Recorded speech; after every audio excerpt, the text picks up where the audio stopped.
Huge crowds have once again gathered in Cardiff Bay. They're having a party. Videos and pictures on social media showed hundreds of people on the steps outside the Senedd. Senedd. It follows the similar scenes outside the very same building earlier this week when 3 police officers were injured and litter was dumped on the waterfront. You bet it was, in vast amounts. I couldn't believe the scenes that I saw in the papers this week of people chucking litter here, there and everywhere, baby. That was absolutely blooming outrageous. I was spluttering. I was furious. Fury as man sees litter in paper. Everything comes with a headline with the word fury in it. In it! Yes. COVID rules state that only 6 people from 2 different households can meet outdoors. Is that clear? No. 6 people from 2 different households. Does that include bubbles? Are bubbles included? No idea. On videos posted on Twitter, people could be seen singing and drinking during the early evening sunshine. Singing and drinking in the early evening sunshine? Oh, my God. Put them all in jail. No, jail's too good for them. Hang them all, and then quarter them.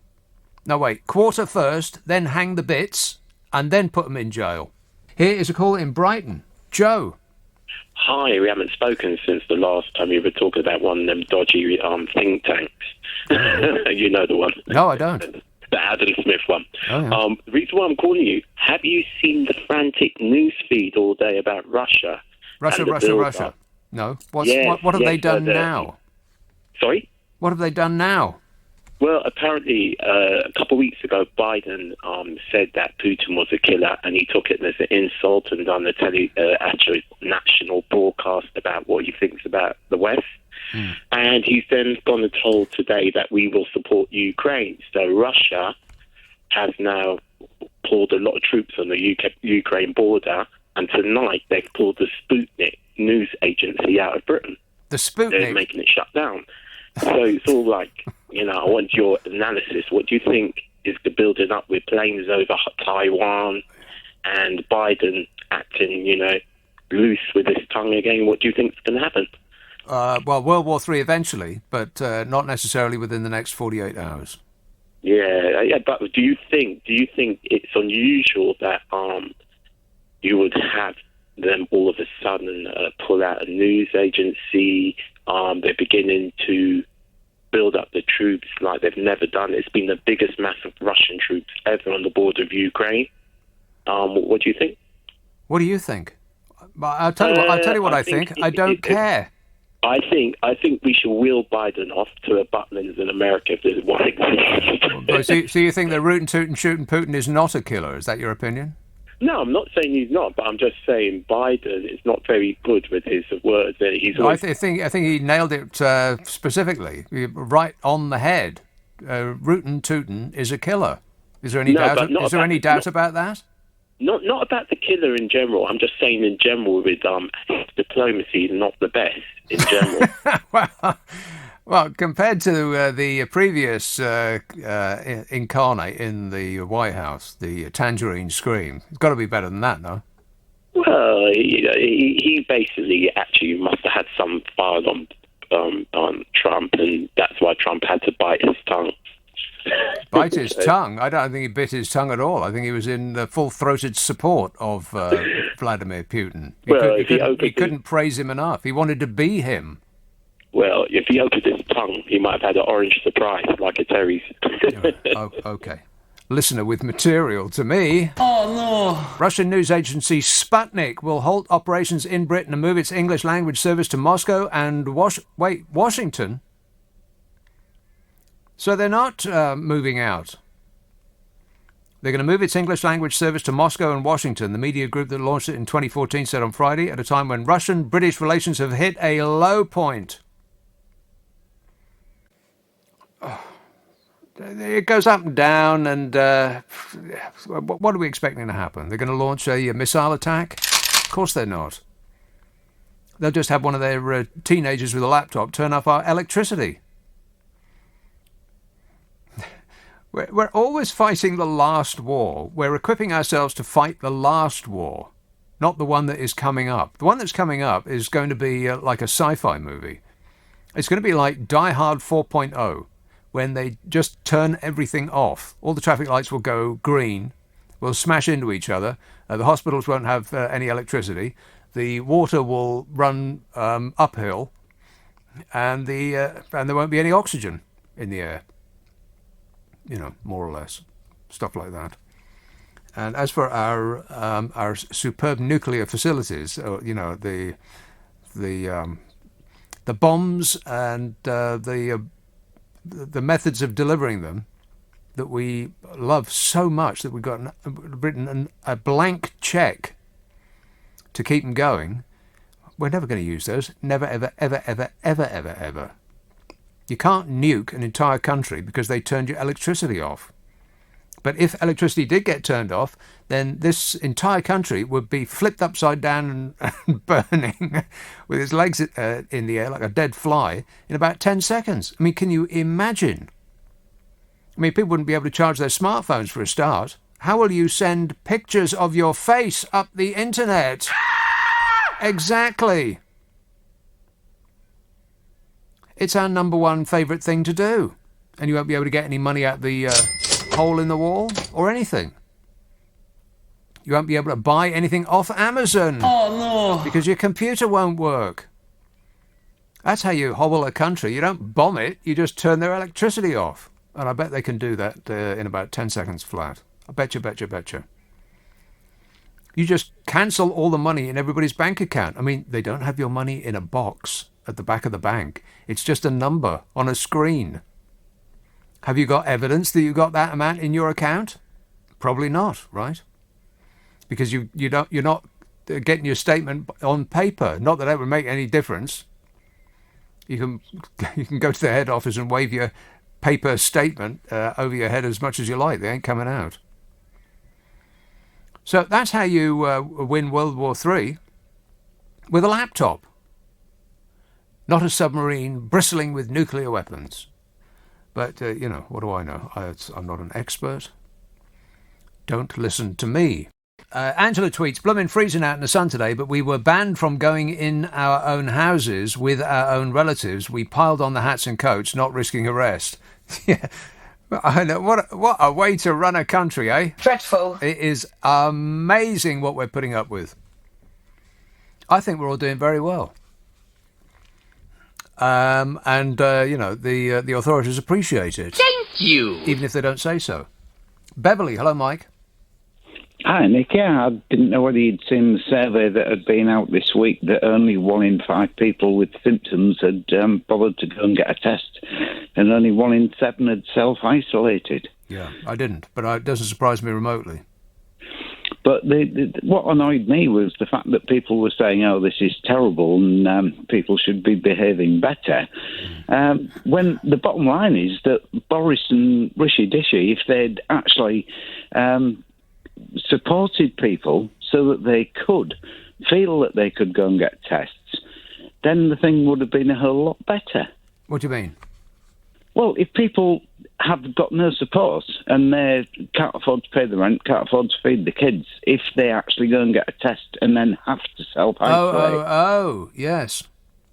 Then they would... I'm sure people would have been far more willing. I'm sure there's a minute percentage of the population would actually have not done the correct thing. Yeah, there's a vast number of there's a vast number of people who wouldn't be able to support themselves if they had to go and isolate. So yeah, they would require a support from the government who's telling them to self-isolate. Yeah, that just makes sense to me.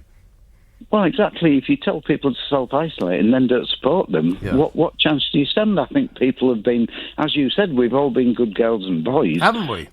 Where we can be. But where people can't be, you can't blame the people. You've got to blame the lack of support. Well, try putting that past Boris's desk and see how far you get. Yeah, maybe.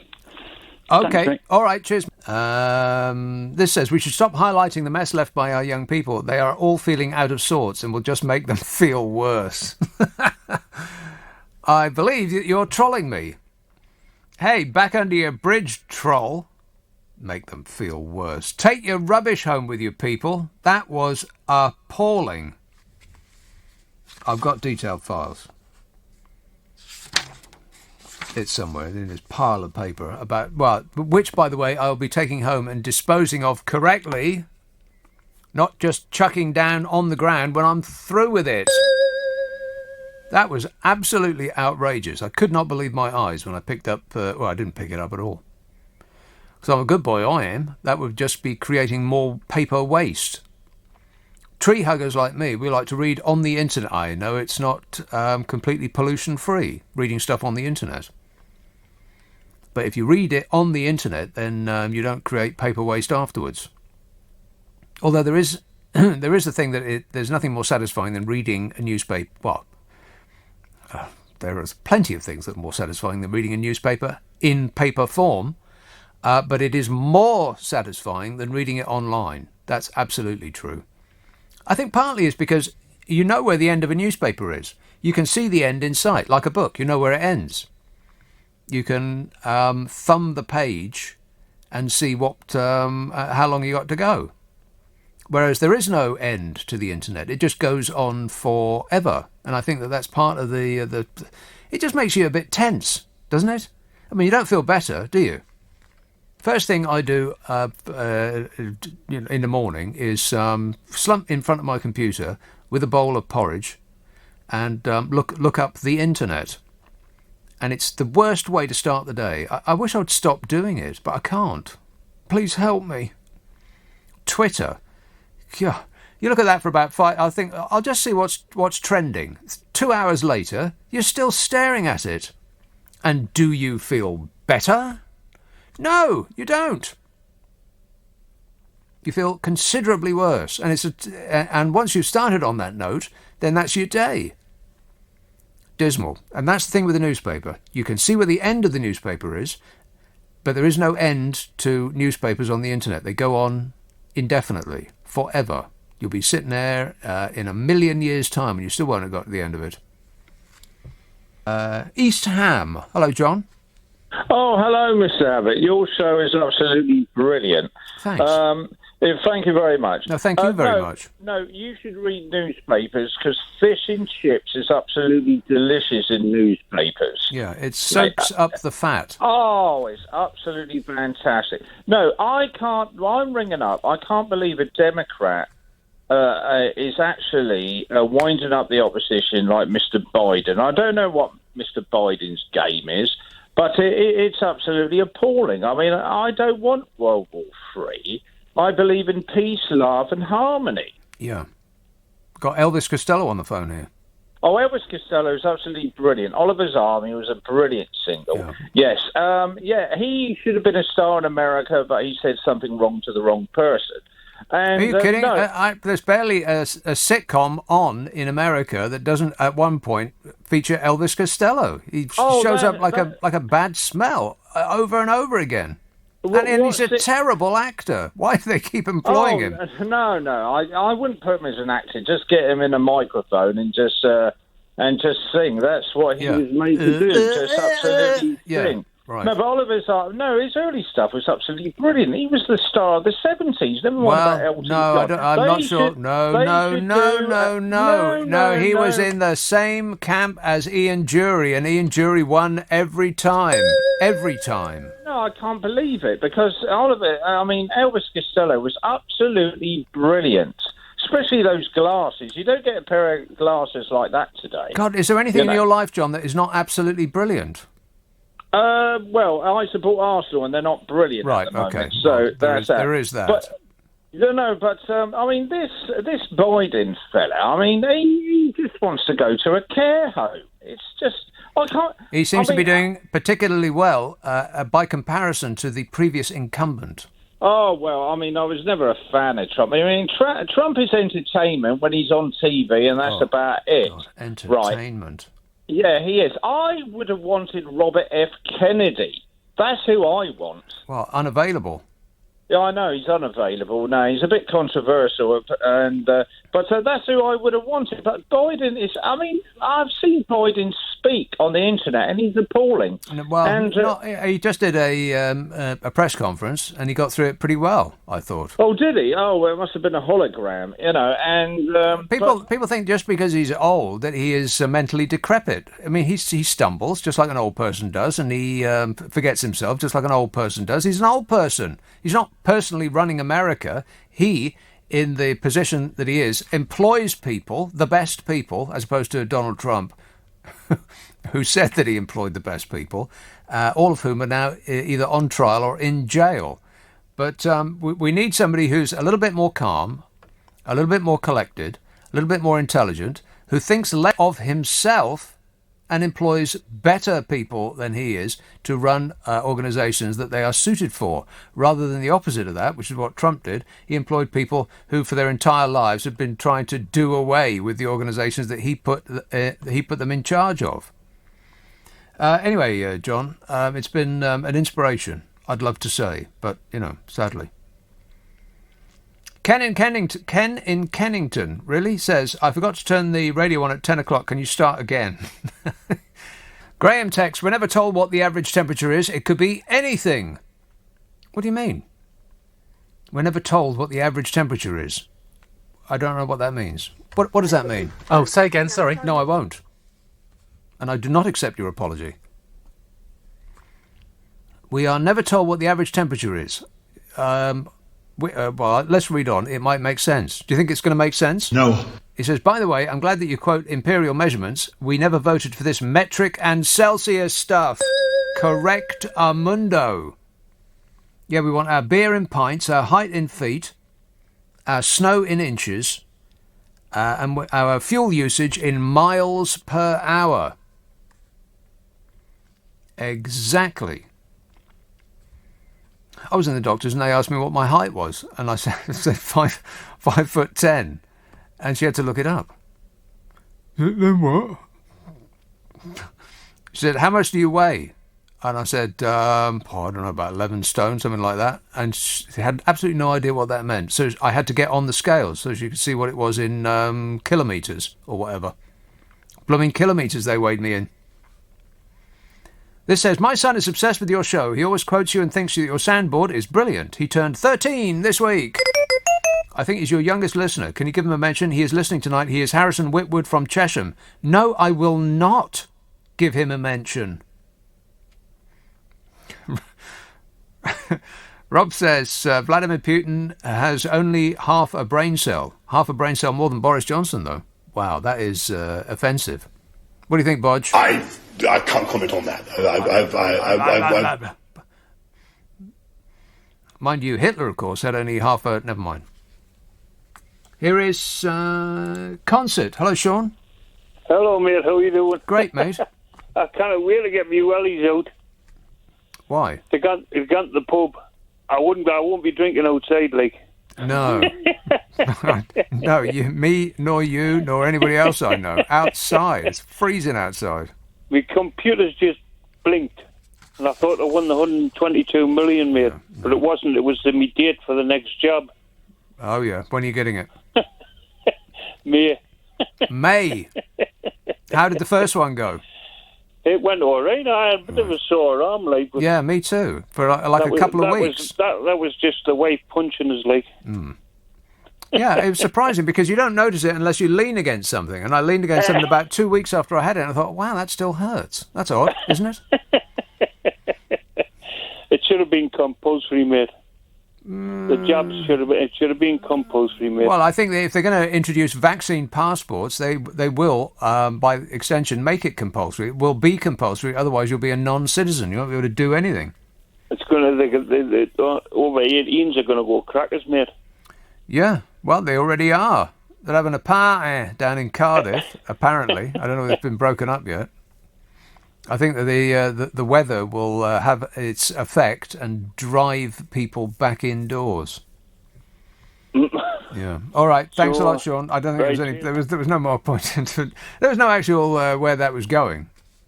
There was no where that was going.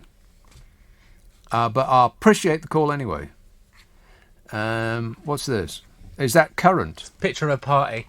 Picture of a party. Yeah, but where? In Cardiff There tonight. it is. Right. Okay. So there they are in Cardiff Bay. I'd say I don't know. I'm very inaccurate at judging crowds. Would you say that's 1,000 people? Yeah. But There's another one underneath. When was it? Earlier this evening. Earlier this evening, just as the sun was setting. Maybe more than 1,000, couple of 3,000. There were 1 million people in Cardiff Bay. Can you believe that? Yes. Yeah, all having fun. You can remember fun, can't you? No. No. Colchester. Hello, Judy. Hang on a minute. My fault. One moment, Judy. There you are. Oh, you got me now? Yes, Judy. Oh, that's good. I'm pleased about that. When I came up to bed, you were just talking about the rubbish and the fact that you don't take a newspaper, you read it all on the internet. So, Yeah, unsatisfactory. I'm hoping it's given me the opportunity to just say that where I live, in my area, when we had the census form sent in to us, if you didn't have access to the internet, there was a phone number and you rang it, pressed one, left your details, and they sent you a form. Mm-hmm. Now, myself and plenty of other people filled in those forms, put them in the post on the Monday or the Sunday, Yeah. and within a couple of days, I had a gentleman at my door questioning me about whether I'd posted what I'd done with my form. You're joking. I'm not, and I had a letter, and now I've had another letter yesterday.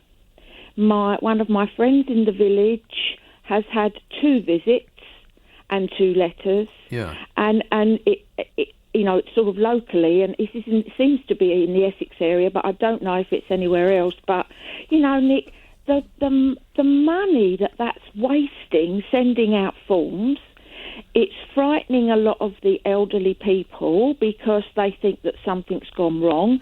And my friend, the person that knocked at her house, he knocked when it was dark. It's not on. Well, you see, if you try that in America, you probably get shot a lot. Well, it's, as I say, it seems to have escaped the main news, but this is what's going on. So we don't know. I mean, if you phone the help, and it says on the letters, if you posted it within the last week, ignore this letter, but they still send you another one. Did they say ignore the second letter or just ignore the first one? They said the same thing. Right. Ignore this letter. Well, Right. I shredded the other one, but I'll keep this one. But I mean, my friend, she lives, helped her mum who's nearer 99 than 98 to do the form, and by their very nature, Nick, I think what a lot of it is, I don't think us people that still like a pen and a piece of paper, I think it's so sort of outdated now that sometimes I don't think it gets a lot of notice taken of it. As I say, I just don't know, but I presume people that were able to do it online are not getting bombarded with phone calls or with letters and knocks on the door. Well, I'm not, but that doesn't mean anything. I am surprised. This is the first time I've heard that people are getting follow-ups for being, for refusing to cooperate. Are you refusing to cooperate? No, I mean, crikey, I mean, I couldn't wait to get mine in the post box in the village first thing on the Monday morning. You're a good girl, you are, yeah. Well, Nick, dare I say, it is the older generation, depending what... I mean, I like to think I'm a younger old person. But now, wait a minute. What does that mean?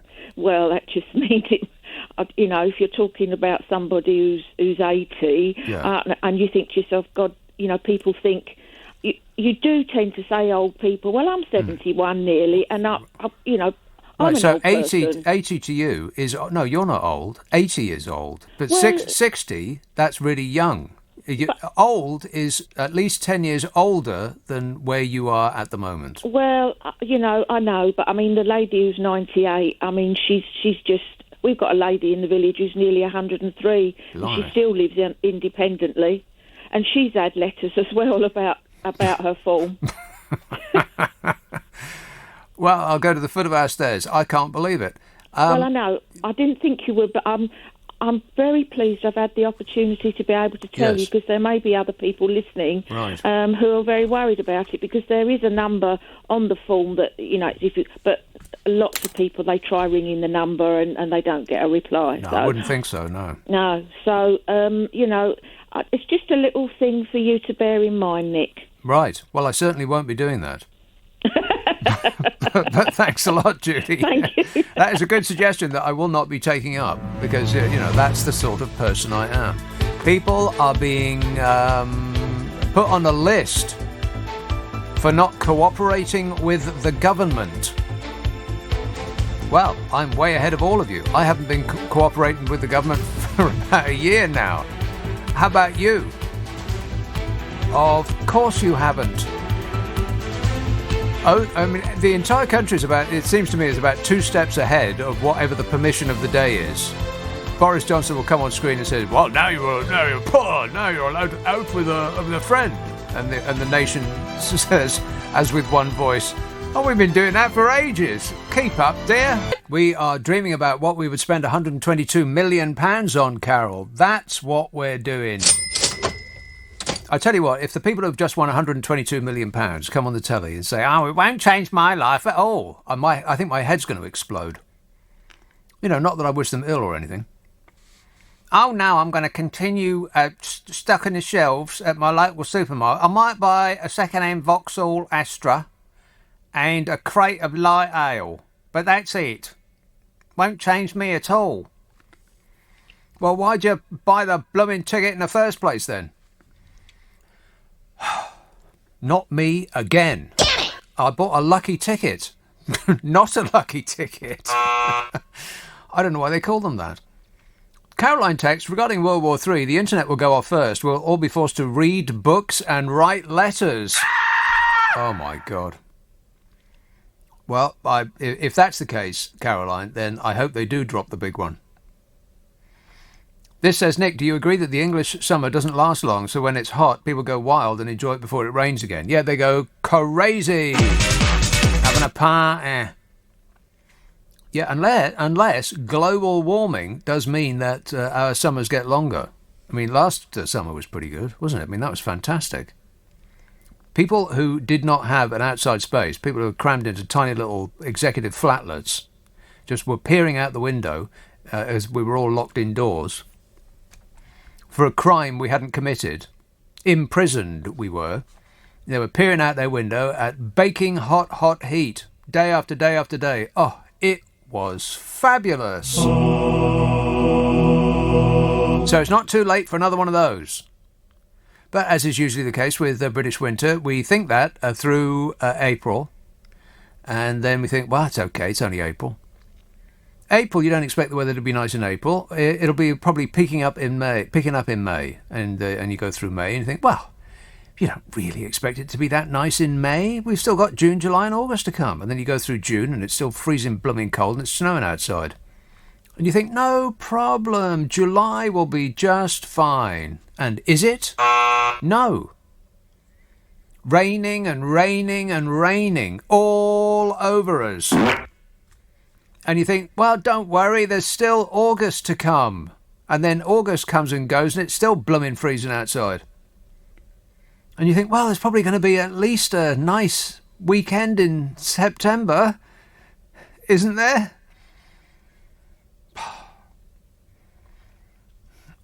Kath says, Nick, I completely gave up Twitter in the middle of December and I'm so much happier for it. It was really affecting my mental health. If I was still reading all of the bad news and constant negativity, collective outrage every day, I wouldn't have had the vaccine. Switching off from all of that allowed me to make a decision about the vaccine for myself and not be influenced by conspiracy theories, etc. I've had the vaccine and I'm so glad that I have, says Kath. Yeah, but you might have missed some important news, Kath, on Twitter. Yeah. Well, you might have missed what Britons are furious about now, because it changes on a daily basis.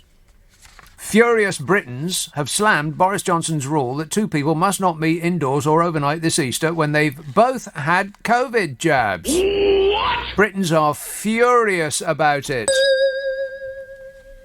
Apparently, one man is allowed to have a businesswoman over on the condition that she is not his wife, and as long as they meet in a flat with a stripper's pole and £126,000 of public money is handed over, because that is strictly within the rules, is completely above board. Nothing to see here. Ain't that right, Bodger? I can't comment on that. The Prime Minister, Mr. Sticky Fingers, Captain Puh, the great Bodge-tastic, poured cold water on plans for extended meetings between families this weekend. You can't have it. When asked if two people who had been vaccinated can meet indoors, the Prime Minister of this country said, "I'm afraid the answer is no, because we're not yet at this stage."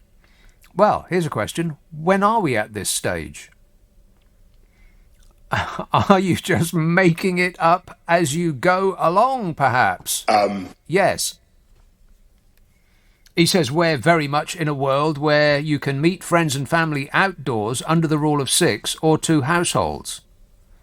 Outdoors, under the rule of 6 or 2 households. What does that mean? So you can have 6 people from multiple households, or multiple people from 2 households, or a mixture of the two? What is it? Anybody know? Hands up, people who know. Hold them up while I count. No one. He said, even though friends and family members may be vaccinated, the vaccines are not giving 100% protection, and that's why we need to be cautious. I don't think they entirely reduce or remove the risk of transmission. What? Are you kidding me? It makes you wonder why we engaged in this giant chemical experiment to begin with. I thought that was the deal, Bodger. Submit to the rush-through vaccine, get your life back. Now we've had it, we still can't go back to mingling. Damn it!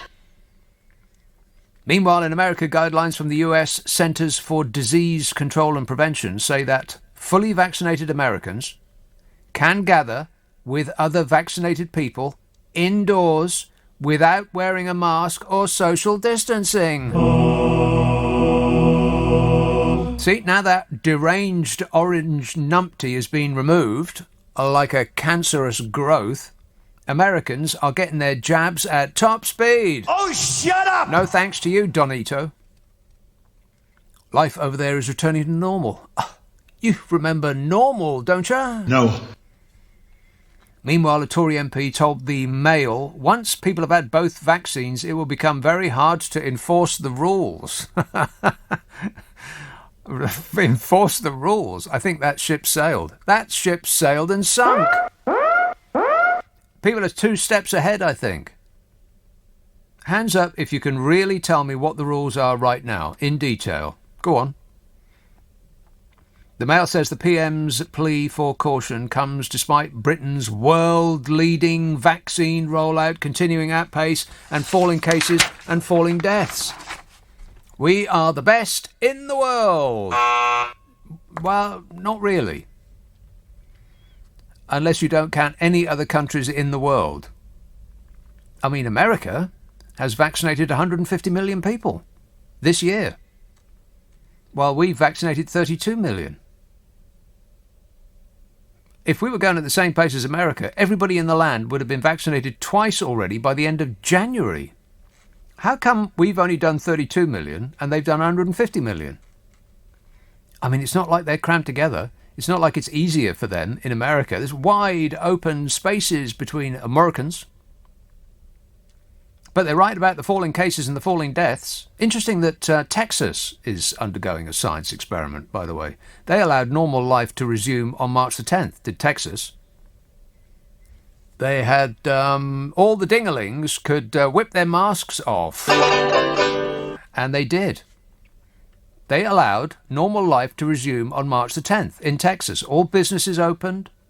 All of them, everything, back to normal instantly. No masks. Experts said they were mad, that cases would go through the roof, and they've done nothing but fall. Curious. Odd that scientists seem somewhat quiet about that.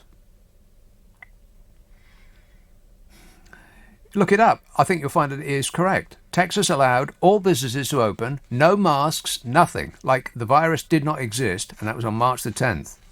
which was a good while ago now, and their cases and their deaths have fallen every single day since. Weird. Isn't that strange? Conspiracy theorists can get their teeth into that one. And in celebration of being allowed to have one codependent from your support bubble inside your outside gathering space while maintaining social distancing and staying safe, everybody in the land went completely crazy. Parks, beaches, beauty spots across the land packed, as the weather gave a brief hint of summer before taking it away again. Drunk revellers clashed with officers in Cardiff. They're doing it tonight. That report saying all I could hear was the sound of laughing gas. Is laughing gas, is it? Is that those little things? Nitrous oxide. Nitrous oxide. Those little silver canisters you see everywhere, usually in car parks. I'm very disappointed with the kids. I mean, I know they can't go out doing the disco dancing, but they really hang out in car parks and suck gas from a tube. Does that sound like fun? No. Not really, no. But there's no end to those things dotted all about the place, those tiny little silver vials. Every car park in the land is absolutely chock-a-block with them.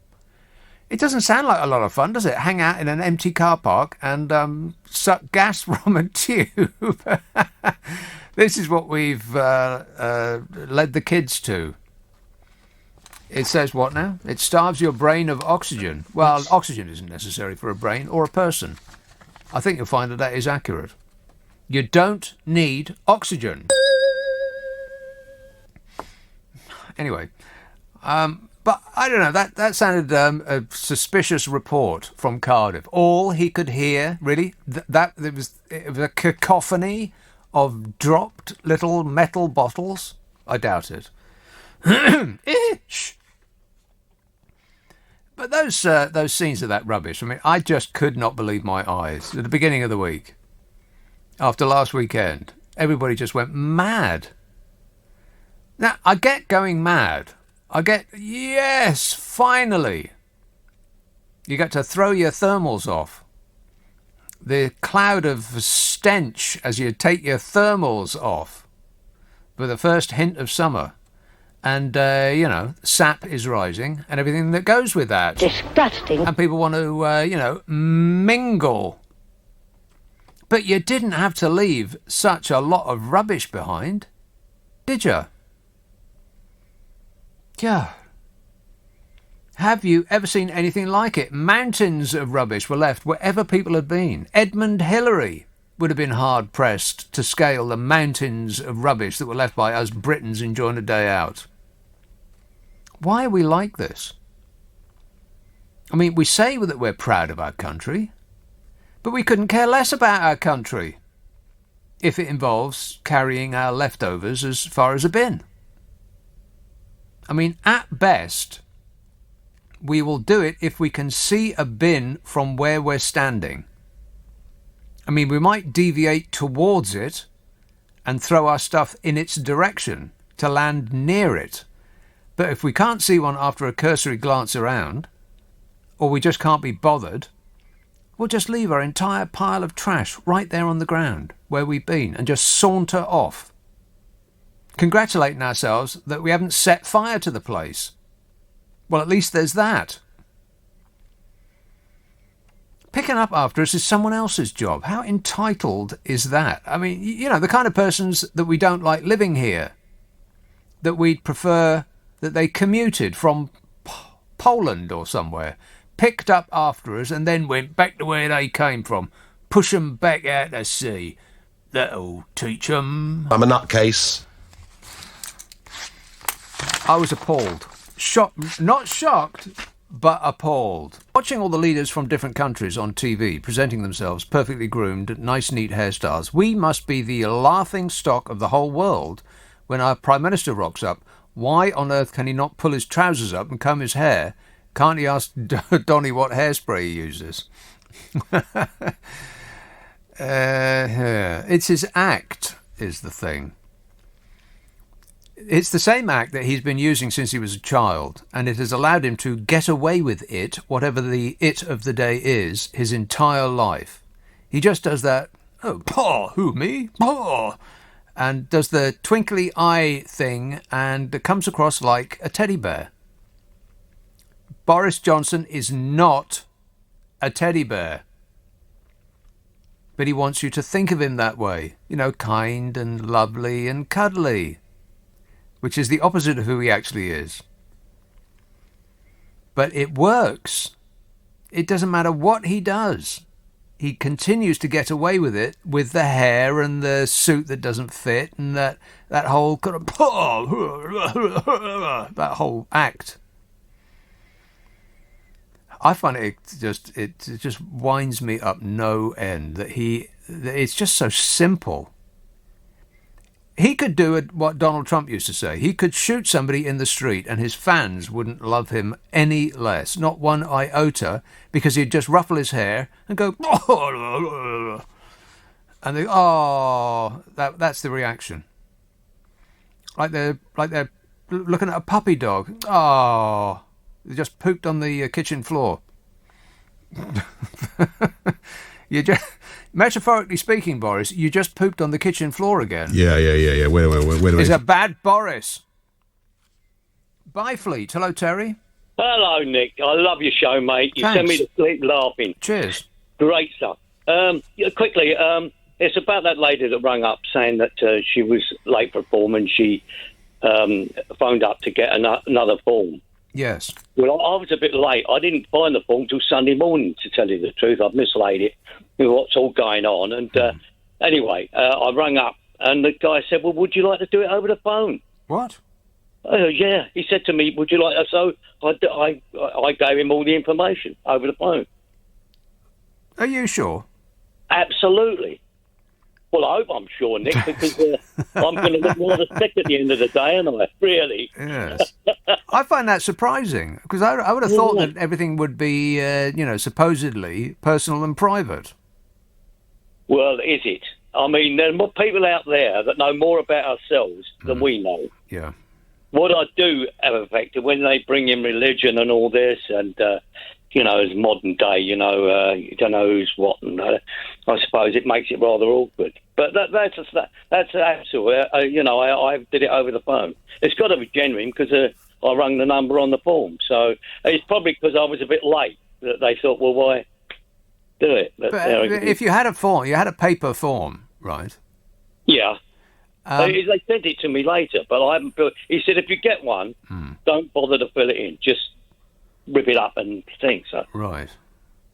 But they probably don't do it all the time. They probably haven't got the staff. But because I thought that you had to just do it on the Sunday and then post it back at your leisure. Within. Was it? Well, I didn't know that. I mean, I was surprised. Well, I haven't had anything from anybody, and I definitely did it over the phone. It was quite a long thing because of the amount of questions. But right.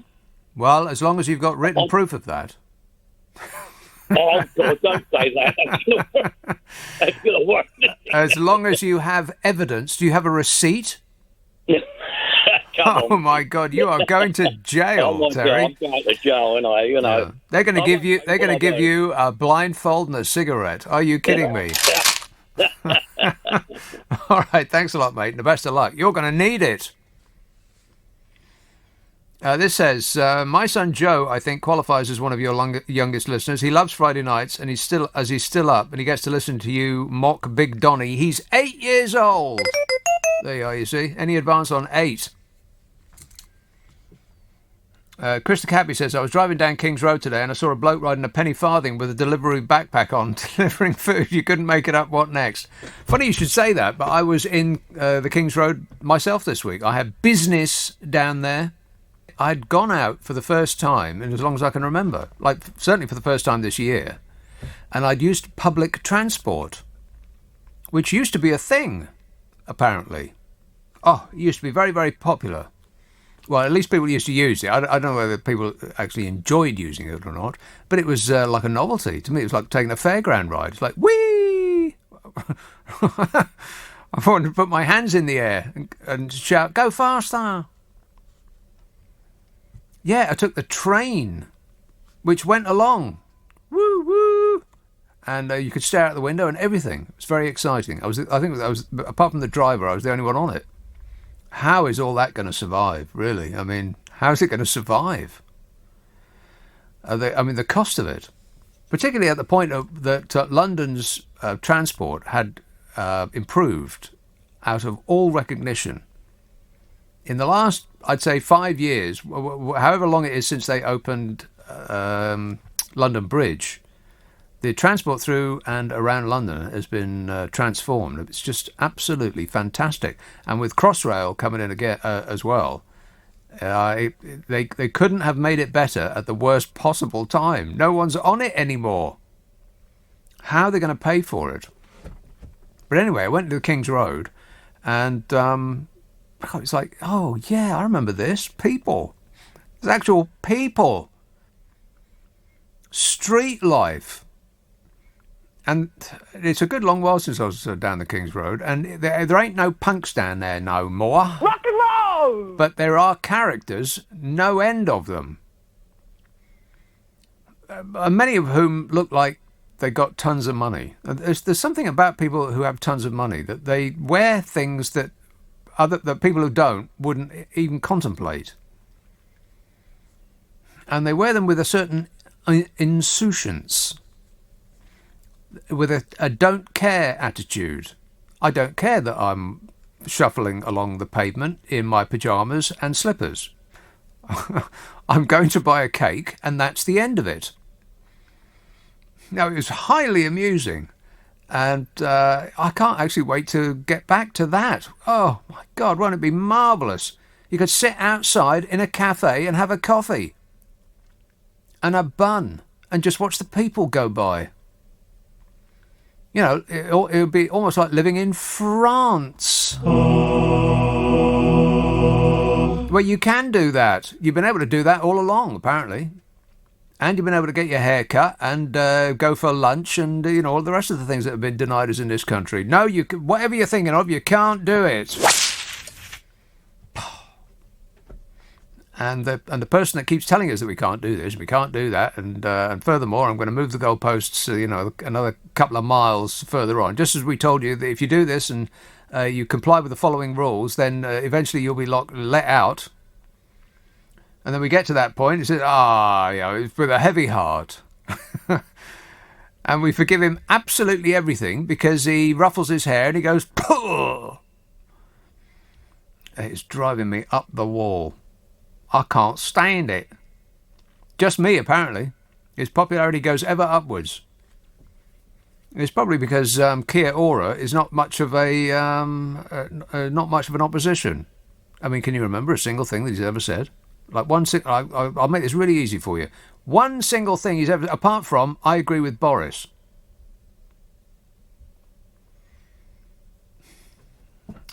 Anyway, a penny farthing with the Deliveroo backpack on, delivering food. That is priceless. Of course, it won't get there still hot, but, it will be entertaining when it arrives. I think I'd pay money for that. This entire country has been repurposed as delivery people. That's all we do now. We deliver Amazon packages and lunch to people who are still working from home. That's all we do. In York, Jan. Hello, Nick. How are you? I'm great, mate. That's good. Did you just say you were on Monday night? Monday night, yes, this Monday night. Oh, that's good. Yeah. Very good. It's Jesus' death day. Yeah. Now then, litter. Yes. I completely agree with you. It's absolutely appalling, isn't it? It is.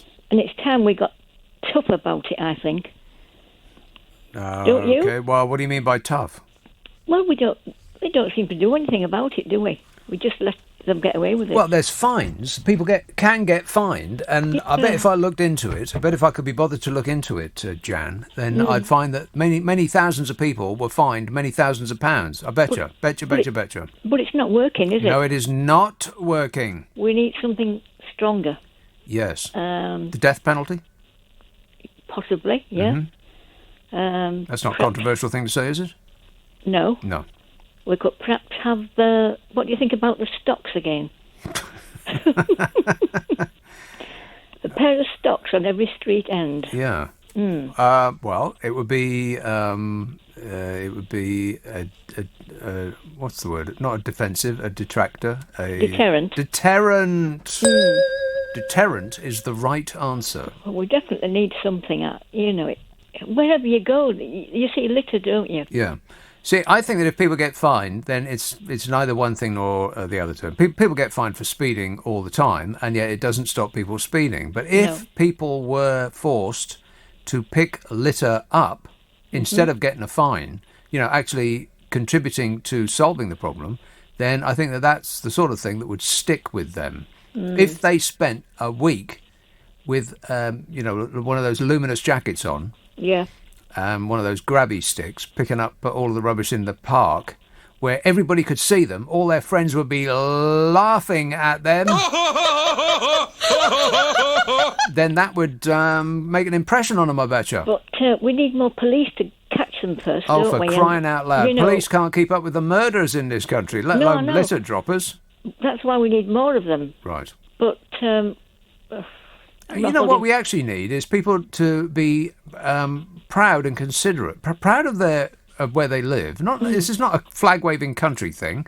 This is just the same the whole world over. Be proud of where you live and be considerate of others. Yeah. But that just both of those things seem to be beyond people. Yeah, I don't get it, do you? No, I don't. I honestly don't get it. I don't think I have ever dropped a piece of litter in my life. Now, that's probably not true, but I can't recall ever doing that. I don't think I have, I mean, I would not sit there in a park or something like that, having a picnic and drinking some refreshment. Booze. And then think at the end of the afternoon that, you know what, I'll just leave all that rubbish here. It wouldn't even occur to me to do that. Even if I put it in a shopping bag and had to carry it around for the rest of the afternoon, I would be annoyed that there wasn't a bin, but I wouldn't leave it anywhere. Well, that's another thing. Another thing. The bins that you do see, they're usually overflowing, aren't they? Overflowing. Yeah. Now, in a moment of, at the very most, I would, in an emergency, leave rubbish as long as other people had left rubbish by the bin. If there was a pile of rubbish by an overflowing bin, if the bin was full, then that to me gives you permission to add to that pile, because whoever comes along to empty the bin is it's collected there for them. I wouldn't feel good about it, but I'd probably do that if there was none other available. Yeah. I don't know. Yeah, I just could not believe the pictures that I saw at the beginning of this week. I was amazed. I couldn't. Terrible. I mean, I know what people are like. People are awful, but I didn't think that we could be quite that disrespectful. Yeah, shocking. It's terrible. I mean, the sense of entitlement. Remember at school, people used to say, "Oh, I'll drop my crisp packet here. It will give the janitor something to do. It's his job." If I put it in the bin, then he'd be out of work. That's the same mentality. This sort of superior. Oh, that's beyond. That's below me to actually take care of my own trash. Yeah. Yeah. Can I... This text says, my brothers and myself were always told to keep our sweet wrapping and anything else that needed throwing away, to take it home and have respect for others as well as yourself. Absolutely. I am amazed by that. I wonder if other countries leave their piles of trash like we do, because I would sort of expect not. I think it's one of those British things. We seem to top the list of all the bad behaviour that you can think of. We drink more than anybody else. We take more drugs than anybody else. We have more teenage pregnancies than anybody else. We, I don't know. I bet dropping litter is right up there. Because when I went to Luxembourg, I couldn't believe how clean it was. It was like Disneyland. It was so clean. And doing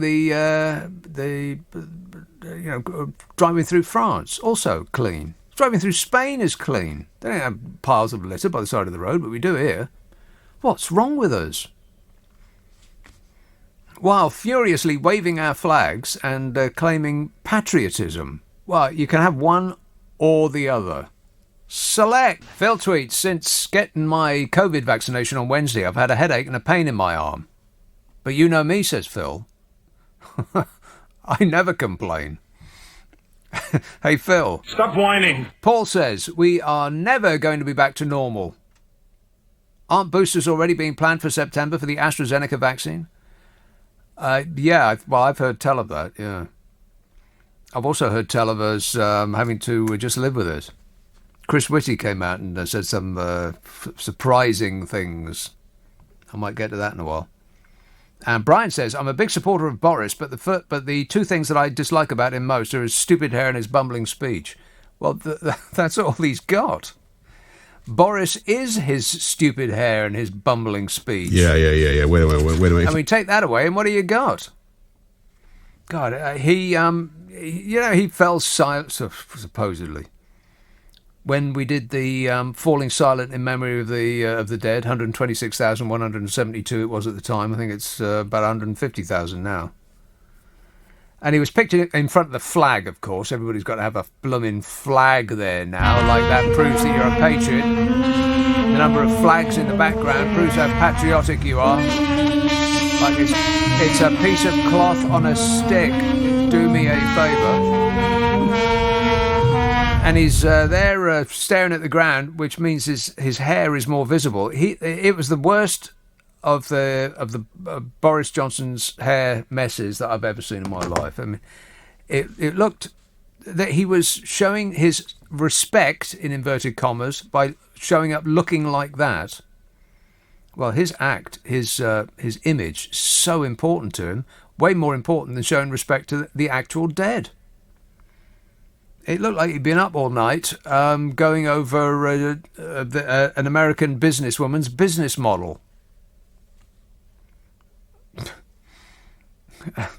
I then had to flee through a hedge when her husband came back. Disgusting. That's what it looked like.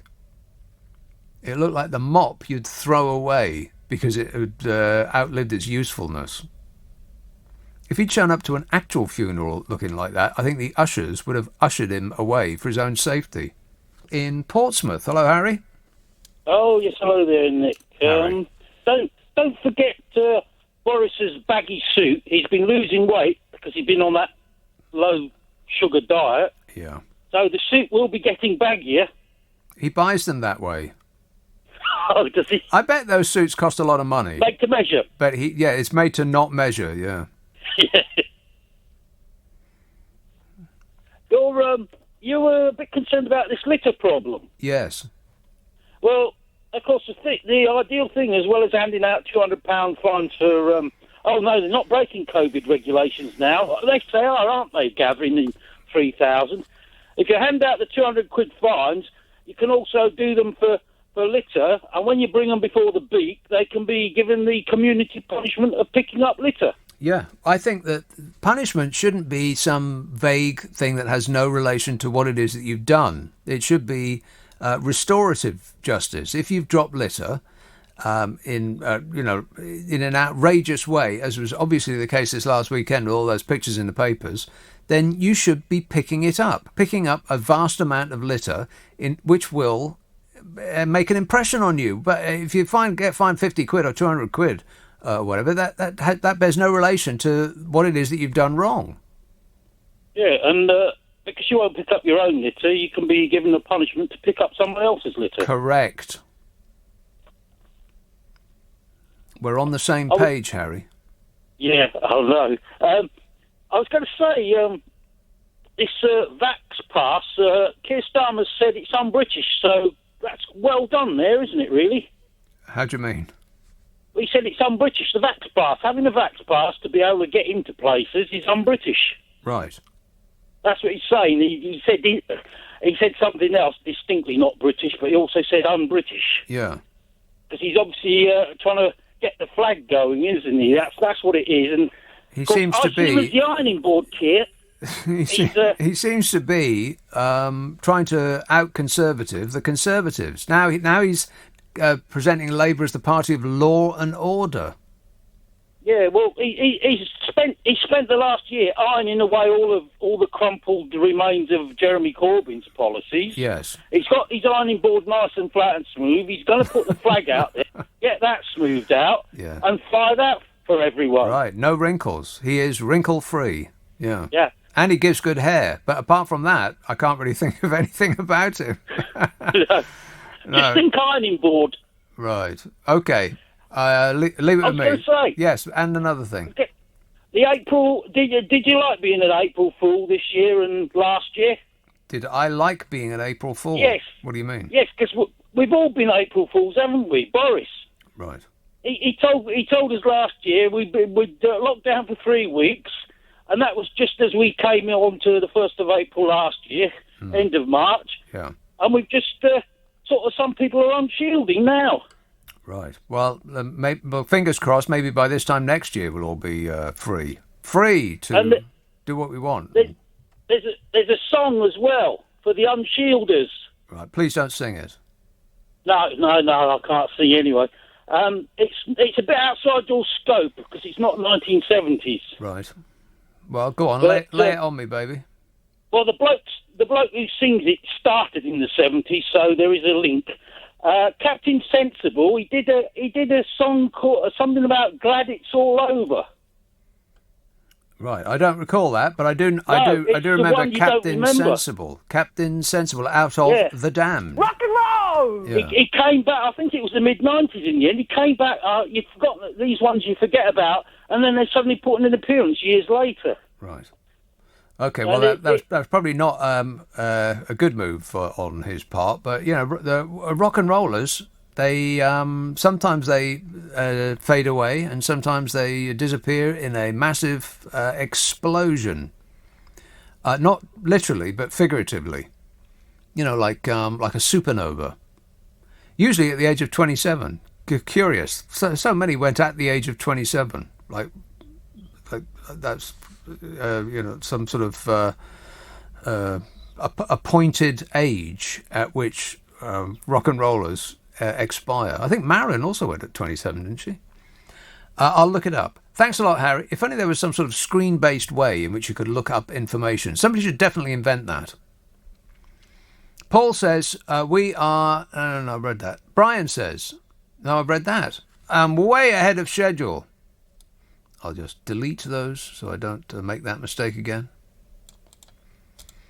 Sarah says, I filled out my census form online. I did it 1 week before the deadline because I knew my circumstances were unlikely to change come the deadline. You do not have to do it on the actual day. I think you actually have to do it on the day, don't you? Isn't that the whole point? I think you actually have to do it on the day. What I was slightly unsure about, and it didn't really make it clear in the instructions, was that if somebody is staying with you who is not normally part of your household, does that mean that they have to fill in their own form? What if somebody is in between homes, like they've just moved from one home and they haven't gone into their other home, you know, their next address, so they are addressless? What happens to them? Do they have to fill in their own form and say, well, I ain't got no address? I am essentially homeless because I haven't got a home. I'm not living on the street, but I've got nowhere to call home at the moment. Do they just get put on your census, or do they have to do their own? I looked at the instructions, I couldn't find it. I'll probably be going to jail or killed. Fred says, I reckon the same ones who wave their little flags are the same ones who leave their empty continental lager bottles lying around. Lager from the continent. Lynn says, it's all a big experiment. My cousin in Canada tells me that they might be going into lockdown again. Again! Oh, no! Yeah. Well, they're going into lockdown in French France, but they haven't actually been in lockdown, not like we would understand it, up to this point. I mean, they've had a curfew after, 7 o'clock at night, something like that. But if the restaurants and the bars aren't open, then where are you going? You know, what have you got to go out for? Absolutely nothing. But during the day, it didn't look like a lockdown at all, apparently. You could go out for lunch, you could go out to a bar, you could go shopping, you could have your hair done. Oh, the hair thing.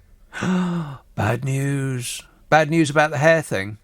Astrid texts, a few years ago on arriving at our holiday destination in France, we thought we'd walk to the town and sit in the square for the evening. The square had been full all day and was quite empty by the time we got there. Absolutely no rubbish. Richie texts, I saw barely any litter in Japan. No bins and no litter. Everyone takes a bag with them and puts their litter in the bag and takes it home. You know, when I went to Luxembourg in Radio Luxembourg, and I've never been, other than Disneyland, I've never been anywhere that was quite so clean. And over there for 6 months, not one single solitary piece of litter did I see. But more than that, I didn't notice it while I was there. I only noticed it when I came back. And, you go around, if you're like me, you mope around the place. Whinging and whining and moaning. Staring at the pavement. And the thing that really struck me when I came back to this country was all of these blobs all over the pavement. It's all like a pavement caught a skin disease. It was chewing gum everywhere. Blobs of chewing gum absolutely everywhere. It was like there's so many outside, like pizza shops where kids congregate outside, that you could barely see the pavement in between the blobs of chewing gum. They joined up.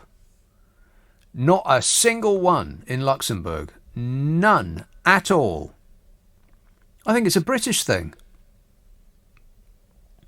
We're not proud of this country. Look at the way we treat it, for crying out loud. Awful. Tunbridge Wells. Hello, Adam.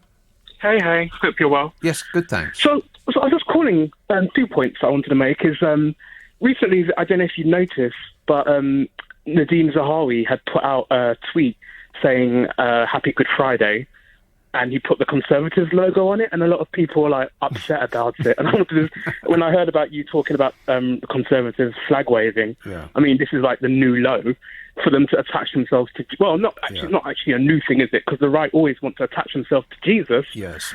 However, they use religion rather than actually following the teachings of Jesus and acting in a way that he would recognise as being good. They use religion as a weapon. Same in America.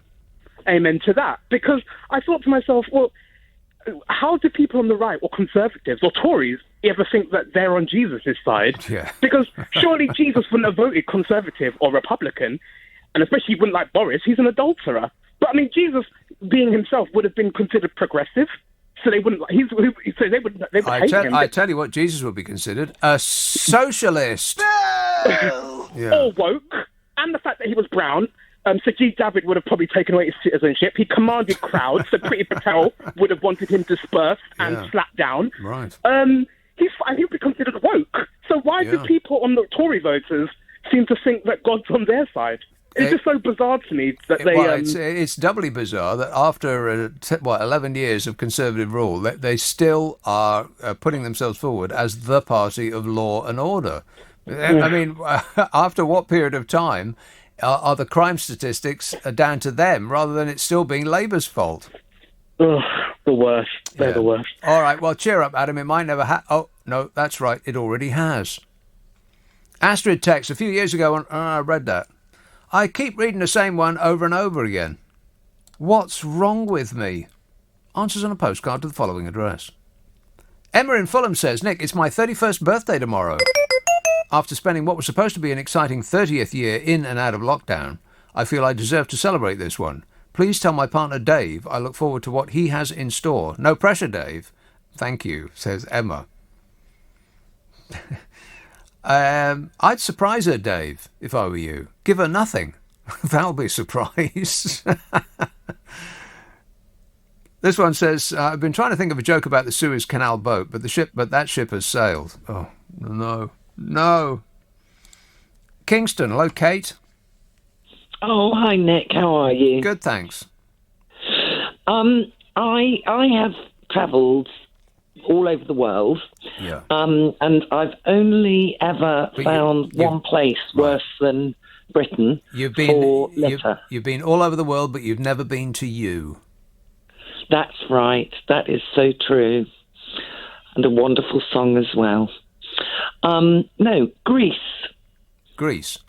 If you go off the beaten path in Greece, Yeah.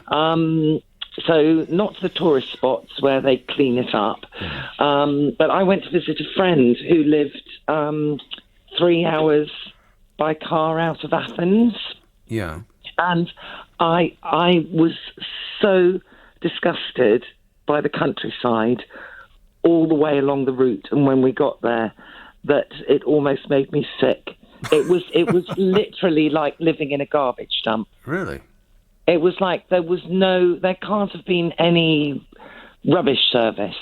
There were just bin bags full of food and just general household rubbish just chucked at the roadside.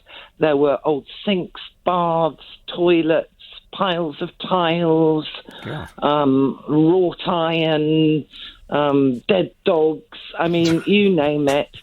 It was there. Right. And it was the most disgusting thing I have ever seen. And That it was sounds everywhere where awful. I went. It was Right. It was. And it was Highly everywhere. suspicious, by the way, Kate, that it was everywhere you went.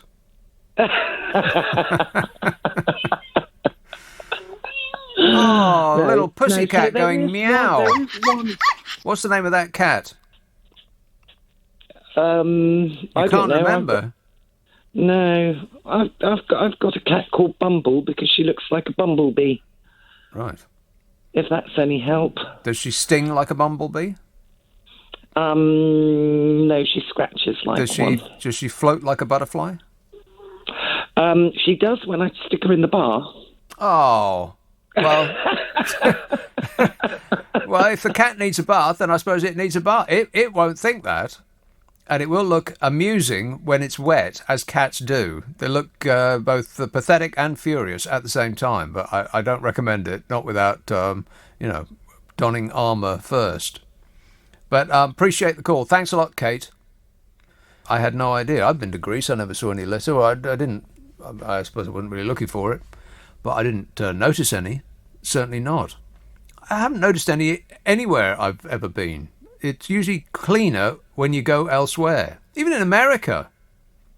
I spent a month in Oregon. That was one of the cleanest places I've ever been in my life. Because they had, well, not because, but as an aside, they did have some cents back when you gave an empty can or bottle. You know, you got a monetary reward when you took your empty bottles and cans back. That's something to think about. I mean, give people punishment. The threat of punishment isn't working, obviously. So either people think that they're not going to get caught, or whatever punishment is applicable isn't going to affect them one way or the other. Which is why, rich people leave their car anywhere they blooming well like. It's because, a £60 fine for a parking on a pavement in front of a hospital doesn't really affect them one way or the other. But if you clamped their car so they couldn't move it, then they would not park, so inconsiderately. Same with litter people. If they knew that there was a strong possibility that they would be donning a luminous vest and picking up litter by the side of the road for a week, in full view of their laughing friends, then maybe they'd take their rubbish home with them, for crying out loud. Wakefield. Hello, Vicky. Hi, Nick. Vicky. Henry. Who's Henry? My cat. I've got two, Henry and Georgie. Right. They're a nuisance. Henry and Georgie. Now, how did you land upon those names for cats? I don't know. I just like them. Henry. Well, it's actually Georgie Giovanni. Okay. Oh. That's far too many syllables to be yelling at dinner time for your cat out the back door. We've also got a chocolate Labrador as well, who's Norman. Right. So Norman. Norman, yeah. Norman the dog. Yeah. Right. No, what I wanted to say, Nick, is why was Boris saying only, was it a few days, a week ago, that he wanted to get people out spending and having a great time and going shopping. Right. Spending all the money, I think, that they've saved up, some people, over the lockdown. Yeah. But now he's spouting about the vaccine not being 100%. We knew it wasn't 100%, didn't we? But for it to come out of his mouth when he's made all the, the hysteria about it and stood in front of the country as saying what he does at 5 o'clock, I just don't understand it.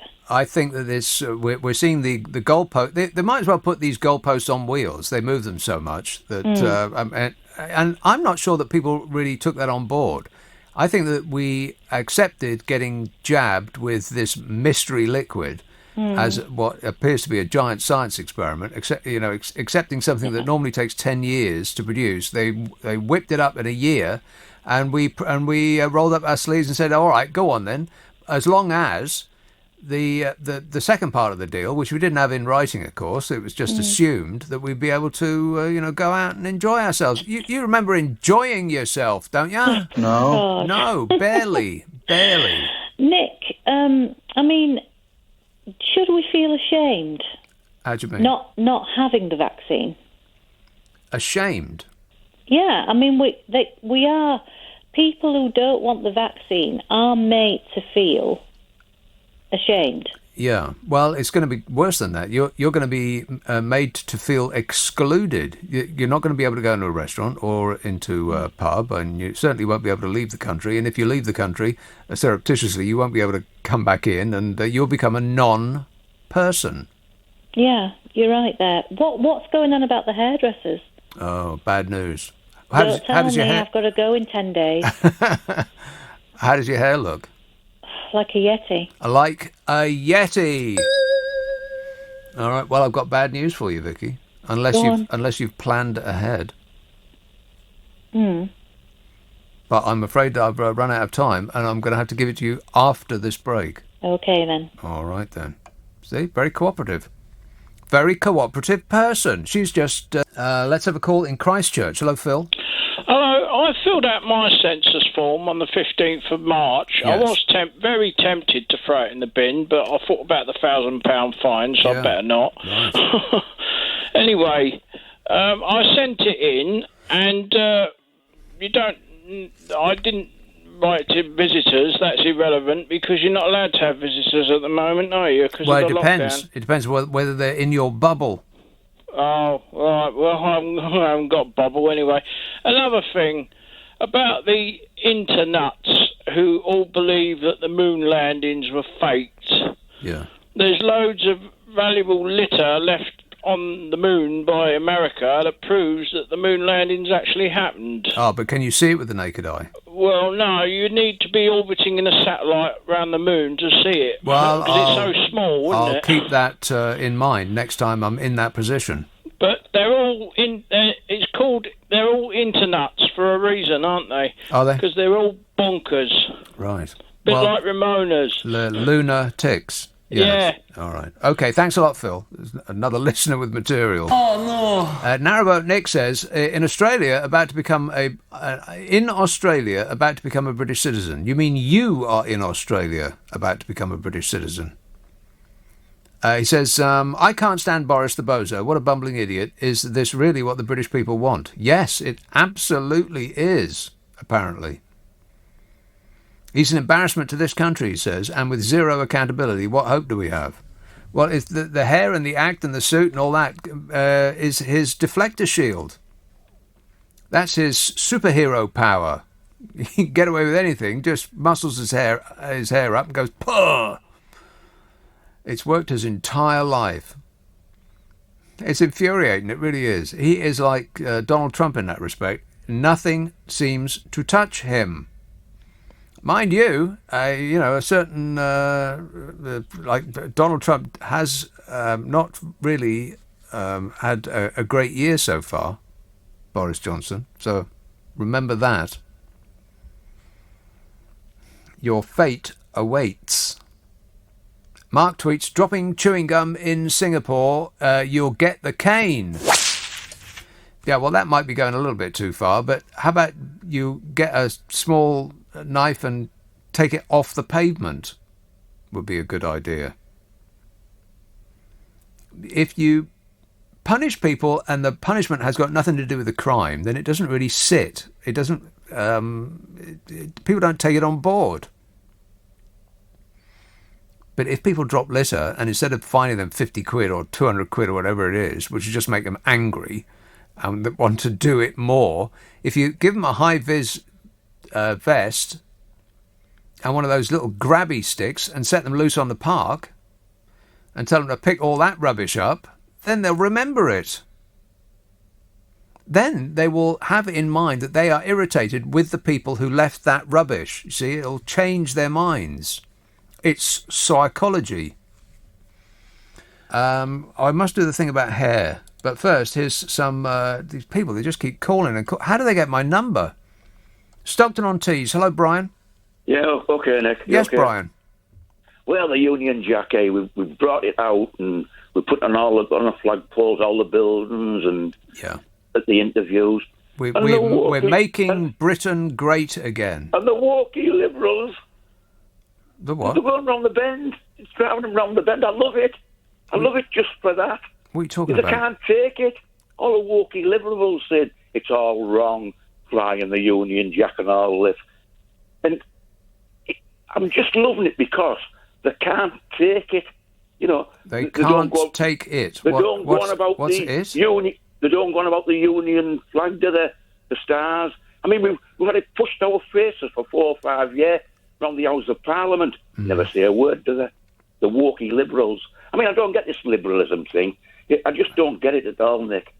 You know, they're saying, oh, it's for people to go about their lives and not too much thing and all that, and, you know, liberalism, liberty. And first thing that come up with all these Liberals is... All these Liberals. What, are you using Liberals small L? I'm on about the Liberals in this country, the parties the way they go on. What is liberal? What's the your definition of liberal then? What does it mean? It's supposed to be that you can go about not being watched and all that, and you know have your own personal thing. You know, you're not forced to do anything. It's liberalism and that. Right. Now, and so that's a bad thing. But the problem is. Well, but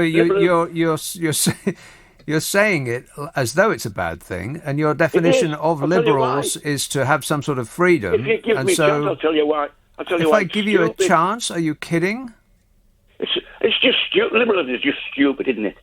It's stupid. But wait a minute. But you said that your definition of liberals is to not have people looking over your shoulder and to have freedom. So that having freedom is stupid. But we're the most liberal country in the world. That's completely untrue. No, we are, Nick. Well, it's true. Brian, have you heard of Sweden? You're right. Have you heard of Denmark? Have you heard of Finland? Have you heard of Iceland? You haven't got a show on tonight, right? Have you heard of Canada? Will you listen for once in your life? You've got a show on tonight, right? You can call religion, you can call politics, anything you want. You've got freedom, Nick. Liberalism is freedom of speech, a lot of it, isn't it? Well, Brian, this is a government that has just banned protest against it. Which part of that sounds like freedom of speech? I'm coming on to that. Liberalism is causing people to get out in the streets. They want to get out in the streets with them. But your definition of liberalism is people not wanting to have the government looking over their shoulder and to have freedom. People who like freedom are liberals in your definition. But that's a bad thing, you're saying. No, but the problem is with liberalism, you're not listening, Nick. The problem with liberalism I am is listening. This, right? I'm repeating back to you what you're saying. The problem is it defeats itself. What does that mean? It defeats itself because you get them coming out, putting things down what they don't like all the time. So, wait a minute.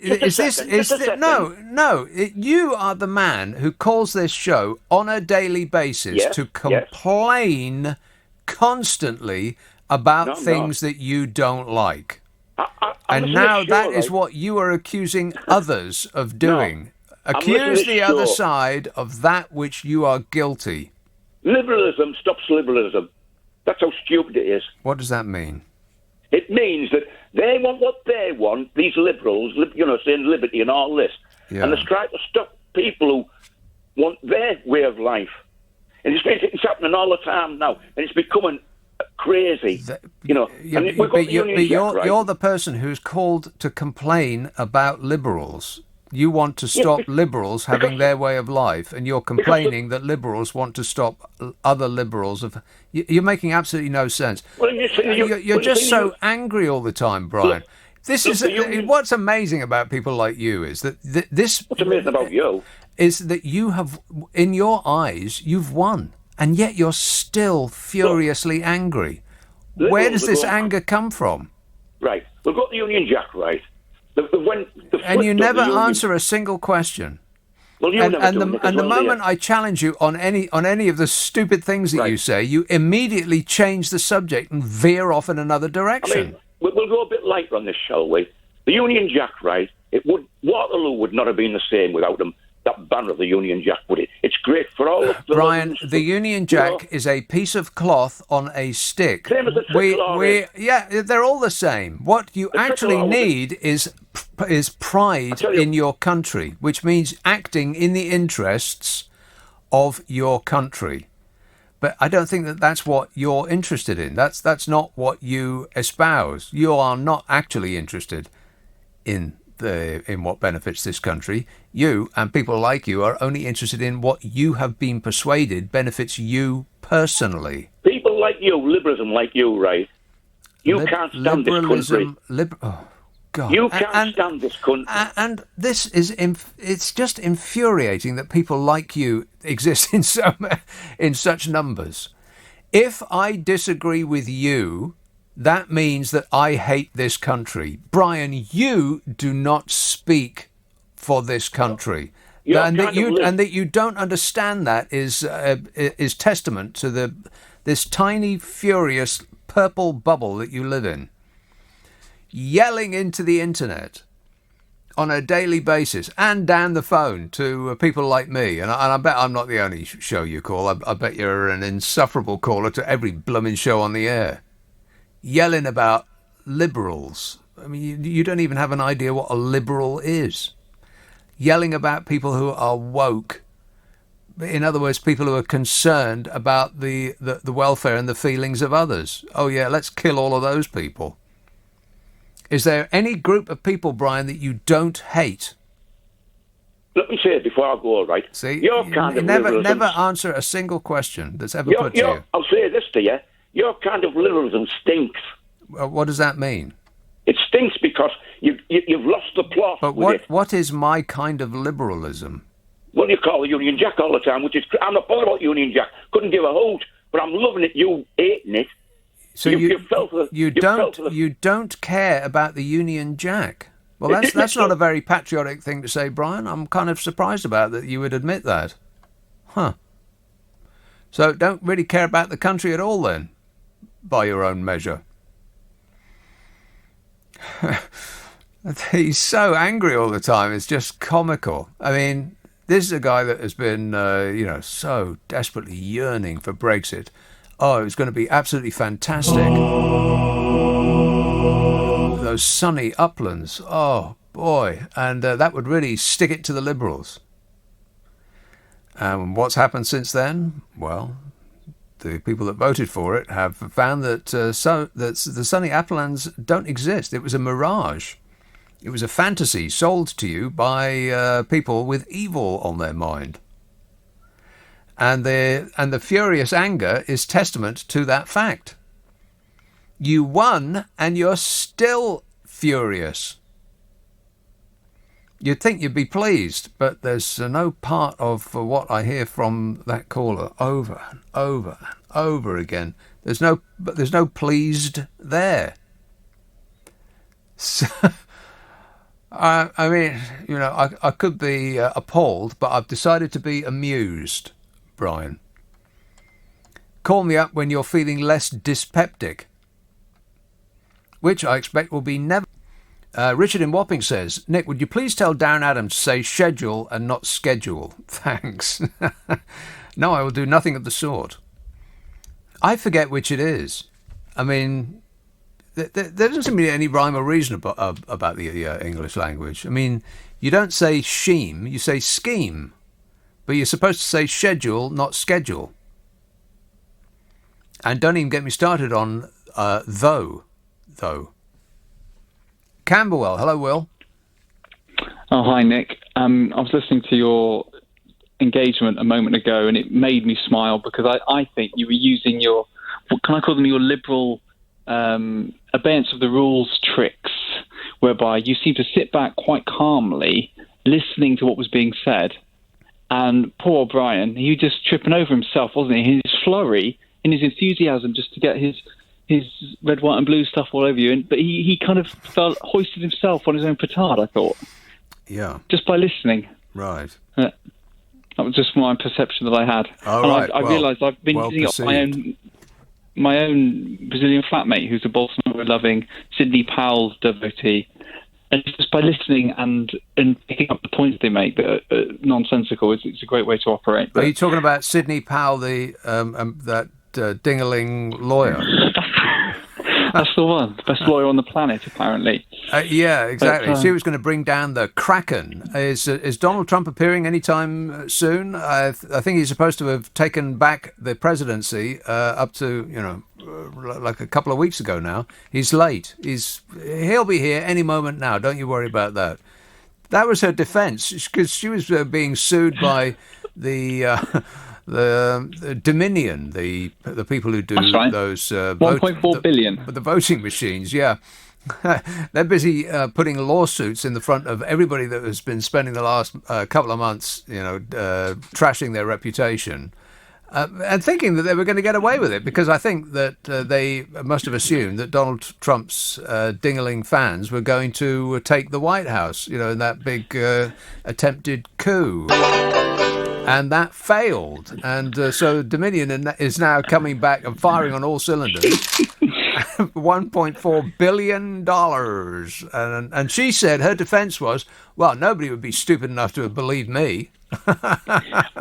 Well, it was widely reported, that's what her defence was. Right. But if you actually look at her website after this call, she actually on the website says, no, the fake news media say that I retracted my thing. I stand by what I said. Wow. So she's retracting her retraction on her own webpage. She is stupider than she looks, which is really going some.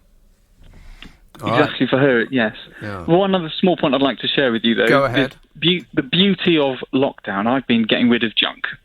On a good day, on a website where you sell stuff without auctions, because that takes ages, or recycle, which has actually been quite a cool thing. I've got rid of some stuff that for me was worthless, for other people was not. But today, this lady messaged me on there. She texted my phone directly, actually, and said, "Oh, I really like that coat you're giving away, or you're selling, £30. Could I give you £30 for it?" So, yep, sure. In London, pop round anytime. She said, "Oh, I'm not in your city," which I thought was quite specific. I said, "Okay, where are you?" She said, "I'm in your Grantham." And I said, "Oh, Grantham in Lincolnshire. Yeah, okay. Okay, give me the postal address." Hang on a minute. She said, "I'm in your Grantham." Yes. Right. She did. Okay. So I was thinking, right. And then she says, I said, "Yeah, send me the postcode or whatever." And she said, "Oh, no. Why don't you go to this web address thing?" I'll send you the stuff through the website, which doesn't have financial stuff. Anyway, so I used a little trick I've heard of. You know, where you shorten the length for an email address of a website address. How do you mean? There's a thing where so Bitly is one. So if you've got a massive web address, you put it into Bitly and it shortens it down. I've never heard of that. Not so long. Right. Okay. Oh, okay. Bitly. So. Yeah. Bitly, yeah. So it isn't really...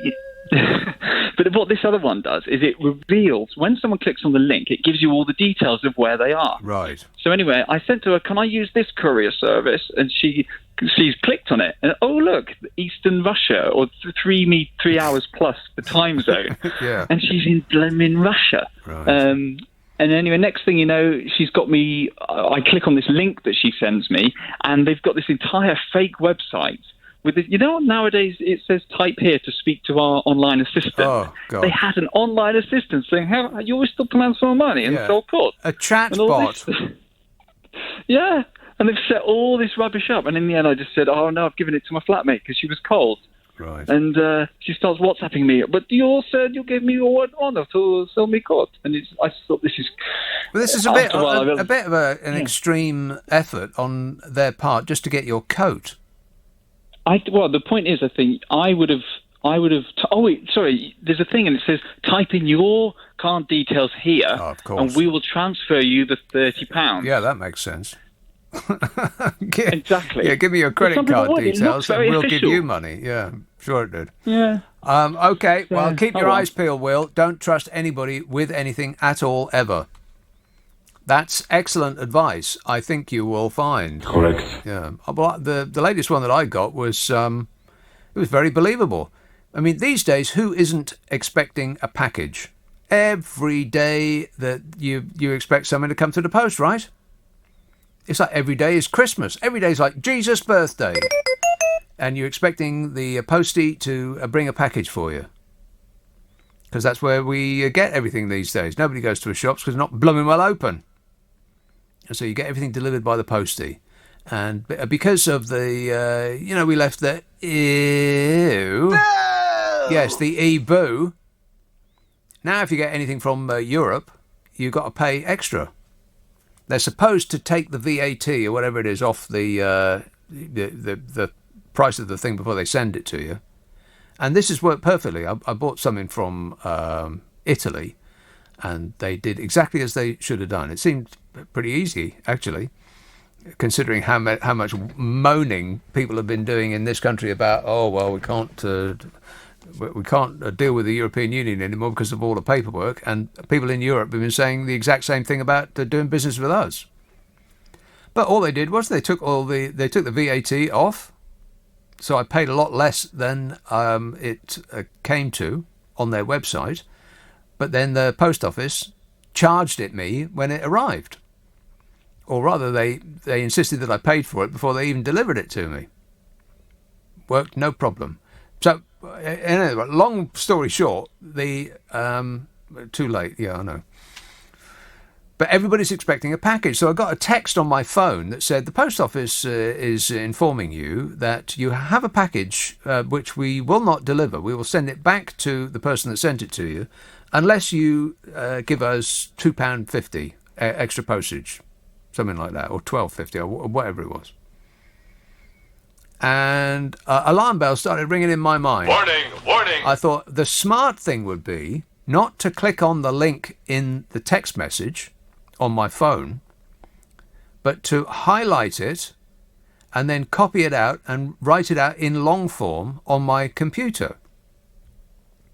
Is that the smart thing to do? I don't know, because it's still actually going to that website, so maybe not that smart. But anyway, I checked it out, and my computer woke up from its slumber and freaked out. Its virus software burst into action and said, no, do not go there. So you want to watch for that. Because people are expecting a package every single day, that has to be something. I cannot be the only person to have had that, and nor will I be the only person to have it in the future. So watch for that. Be careful out there. All right. Oh, shall I do it now or later? I'll do it now. Okay. Pubs first, then hair. So the pubs are going to reopen on the 12th of April, yes? No. No. No. The majority of pubs will not reopen on April the 12th. You think that they will, but they won't, because they don't have enough outside space to make it financially viable. This ain't me saying it. This is the British Beer and Pub Association. They said that 75% of UK pubs have a beer garden, but only 40% have one that's large enough. You know, social distancing. It estimates that only 17% of pubs will welcome back customers, and that limited capacity and unpredictable weather could leave many businesses struggling to break even. You think that all the pubs are going to open? You're going to be sorely disappointed. The actual British Beer and Pub Association says that 17%, 17, will actually open. Oh my God, I can't believe it. Yeah, only when we open up, I think we will notice how much has closed down. I mean, there's still some shops with their Christmas decorations in the window. Have you noticed that? I mean, they'll still be there next Christmas, I bet. Emma McClarkin, Chief Executive of the British Beer and Pub Association, said even if some pubs did try and open outdoors only in April, that's the wrong emphasis, even if some pubs did try and open outdoors only in April, all it would take is some heavy rain and they would find it has all been for nothing. That's right. It's freezing out there. In fact, the weather forecast for the whole of April, I did it at the beginning of the show, it is rubbish, man. Cold, windy, wet. I think we're going to be sorely disappointed. You think your pub's going to be open? Probably not. I mean, you're going to be sitting there in the cold and the rain outside. No, you're going to think, the hell with this, I'll just go back indoors. She said, for many pubs, gardens are at the back, and the only way to access them is through the inside. And, of course, the toilet facilities would need to be provided. But you can't go inside. She said, we question the government's thinking behind this and suggest they consult us as a sector. We are the experts. Consult the actual experts. How about that, Bodger?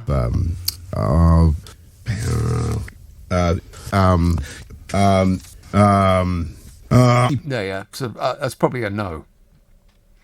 The Beer and Pub Association wants pubs to be able to reopen fully, inside and outside, when non-essential retail is allowed to open alongside beer gardens on April the 12th.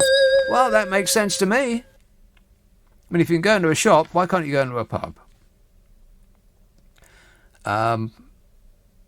There's bad news about hair coming up.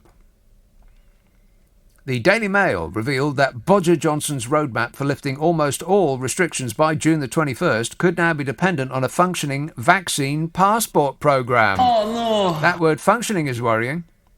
A highly complex computer-based government system. What could possibly go right? Great opportunity to spread some billions around friends and family and future employers, though, Bodger, eh? I can't comment on that. The Prime Minister dropped a further hint that he has come round to the idea of a vaccine passport. He said vaccine passports could help provide maximum confidence to business and customers. Well, vaccine passports, the very thing he said he would not introduce just weeks ago. God, they'll be telling us that they need to inject a chip containing our details into our foreheads next to be read by a government scanner like a blooming robot. Affirmative. But it's worse than that. Barbers and hairstylists across the UK are fully booked for at least 2 weeks from when they open. Oh no. See, I was waiting until they opened. I didn't think that there'd be anybody manning the phones now, because the shops are shut. I thought I'd be calling an empty store.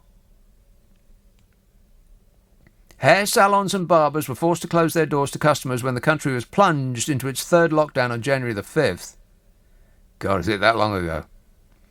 I haven't had a haircut since before Christmas. Salons can once again welcome customers back to the chair for the first time on April the 12th, assuming everything goes all right. But it appears that businesses do not have any remaining slots for haircuts. Oh, no. Under the government's roadmap of lockdown, hair salons will be allowed to reopen on April the 12th, along with the shops and gyms. Gyms! Oh, blimey. You remember gyms, don't you? No. Oh, God, that's going to... I'm not going to be able to move. First session back at the gym, I'm pretty sure I won't be able to move the next day. I will be whining. Whinging and whining and moaning. Oh, it hurts. I'll be immobile. Here's some of the places that have got no bookings for at least 2 weeks from April the 12th. Jack's of London and Wimbledon, as well as Bertie and Bell in Brighton, both fully booked. Tony and Guy branches across the UK, fully booked solidly for weeks from the point of reopening. The same applies to Rush salon chain, where stylists found themselves booked solidly for 2 weeks in towns and cities throughout the country. I can't believe I was so stupid as to wait for them to reopen and then call them up. A study by Barclays found that the average British household had saved £144 over the past 12 months on not going to the hairdresser. That works out at £4 billion a year over the country as a whole that we have not spent at barbers or hairdressers since the first lockdown in March 2020. £4 billion a year.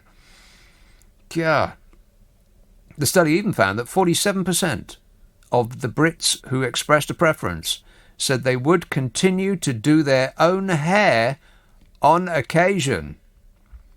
No, don't do it. Candice says, Boris Johnson, Matt Hancock, Gavin Williamson and the Pritzker. It's what Jesus would have wanted. Yeah, almost certainly not what Jesus would have wanted. I mean, between them, they've covered all of these 7 deadly sins and invented different ones, all for their own purpose. New Malden, Vina. Hi, Nick. First of all, lovely show. I love you to bits. Thanks. You're really great. Cheers, Vina. Yeah, really lovely. Cheers. I had a text message also to say that I owed $2.99 underpaid on a parcel. Yeah. So I phoned the Royal Mail, and they told me it was a scam. Right. And then a little while ago, I got a phone call to say that it was the Inland Revenue. Oh, I get that. Yeah, I get that all the time. But it's a robot, isn't it? Affirmative. It's a robot. This is the Inland Revenue. It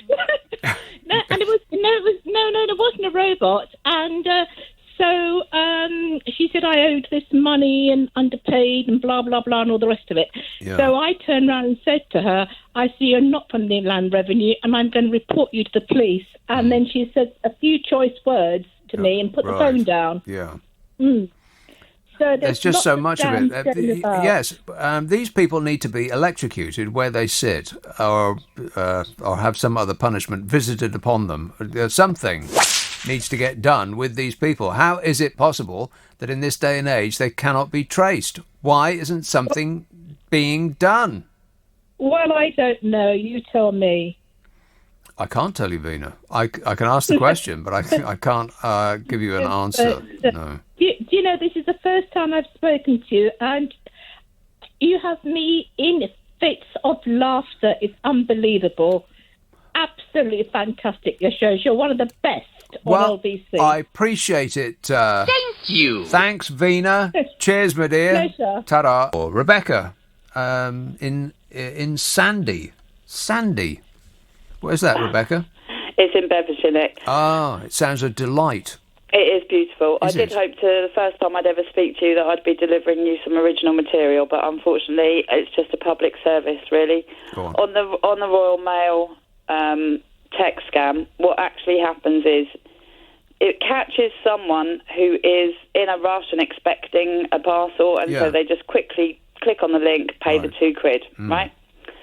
The next day, so they put their bank details in. The next day, they get a call from what is posing as their bank, who says someone in Lakeside in Essex is trying to buy something for £600 using your card. Is that correct?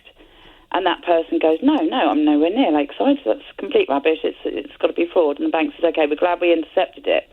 Have you put your details into any site recently without thinking about it? Have you put your bank details anywhere? And that person goes, thinks, and says, well, yeah, yesterday I did put my details into the Royal Mail website. Yeah. And they say, OK, go onto your online banking now and check whether they actually took that £2.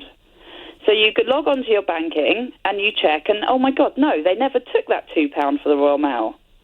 And your bank then says to you, right, they've hacked you. What we need to do is transfer all of the money in your account into a safe account. Right? Right. Yeah? And so they then give you a new bank account number and sort code. Oh, my God.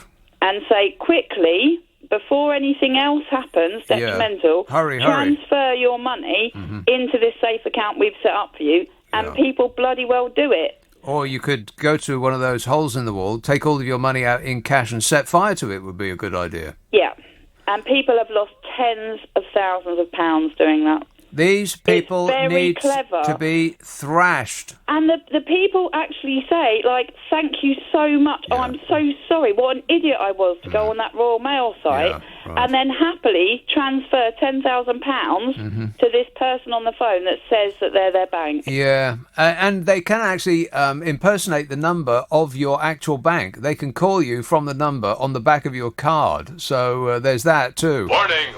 I would advise never answering the phone, never going on a computer, don't answer the door, keep the curtains closed, and never venture out, and then you'll be safe. Thanks for the warning, Rebecca. And finally, Lorna says, it's my birthday on Sunday. I'll be 48 if anybody's interested. No, Lorna, no one is interested. You remember Jeremy Corbyn, don't you? Yes, that's him. Jeremy Corbyn addressed tens of thousands of Kill the Bill activists in London today before scuffles with police broke out in Parliament Square. And one church official in the news was quoted as saying that the police overreached brutally. Well, I don't think there was any brutalism involved. Not there, anyway.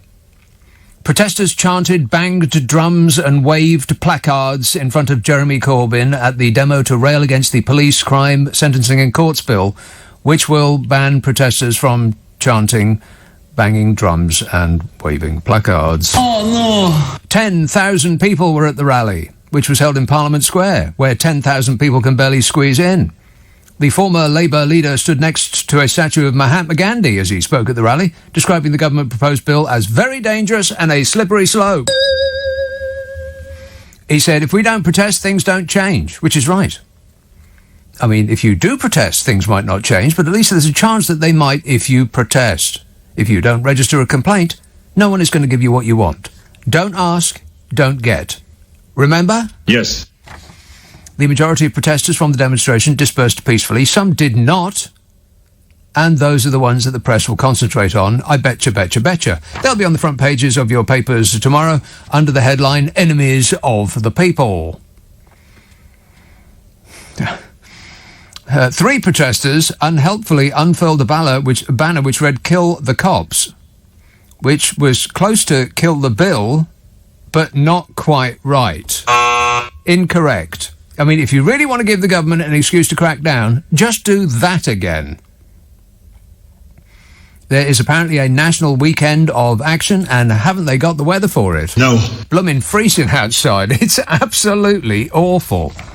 Why is it so bad around Easter? A national weekend of action spread to cities including, but not limited to, Newcastle, Liverpool, Brighton, Bristol and Manchester. Wherever that is. Protesting is now illegal. Or legal-ish, depending. Following a change to the COVID-19 lockdown rules, came into force on Monday, it is now legal in England, but, and it's a huge, giant, wobbling but, organisers are required to submit risk assessments and to ensure social distancing. Can you ensure social distancing while you are protesting? No. Of course not.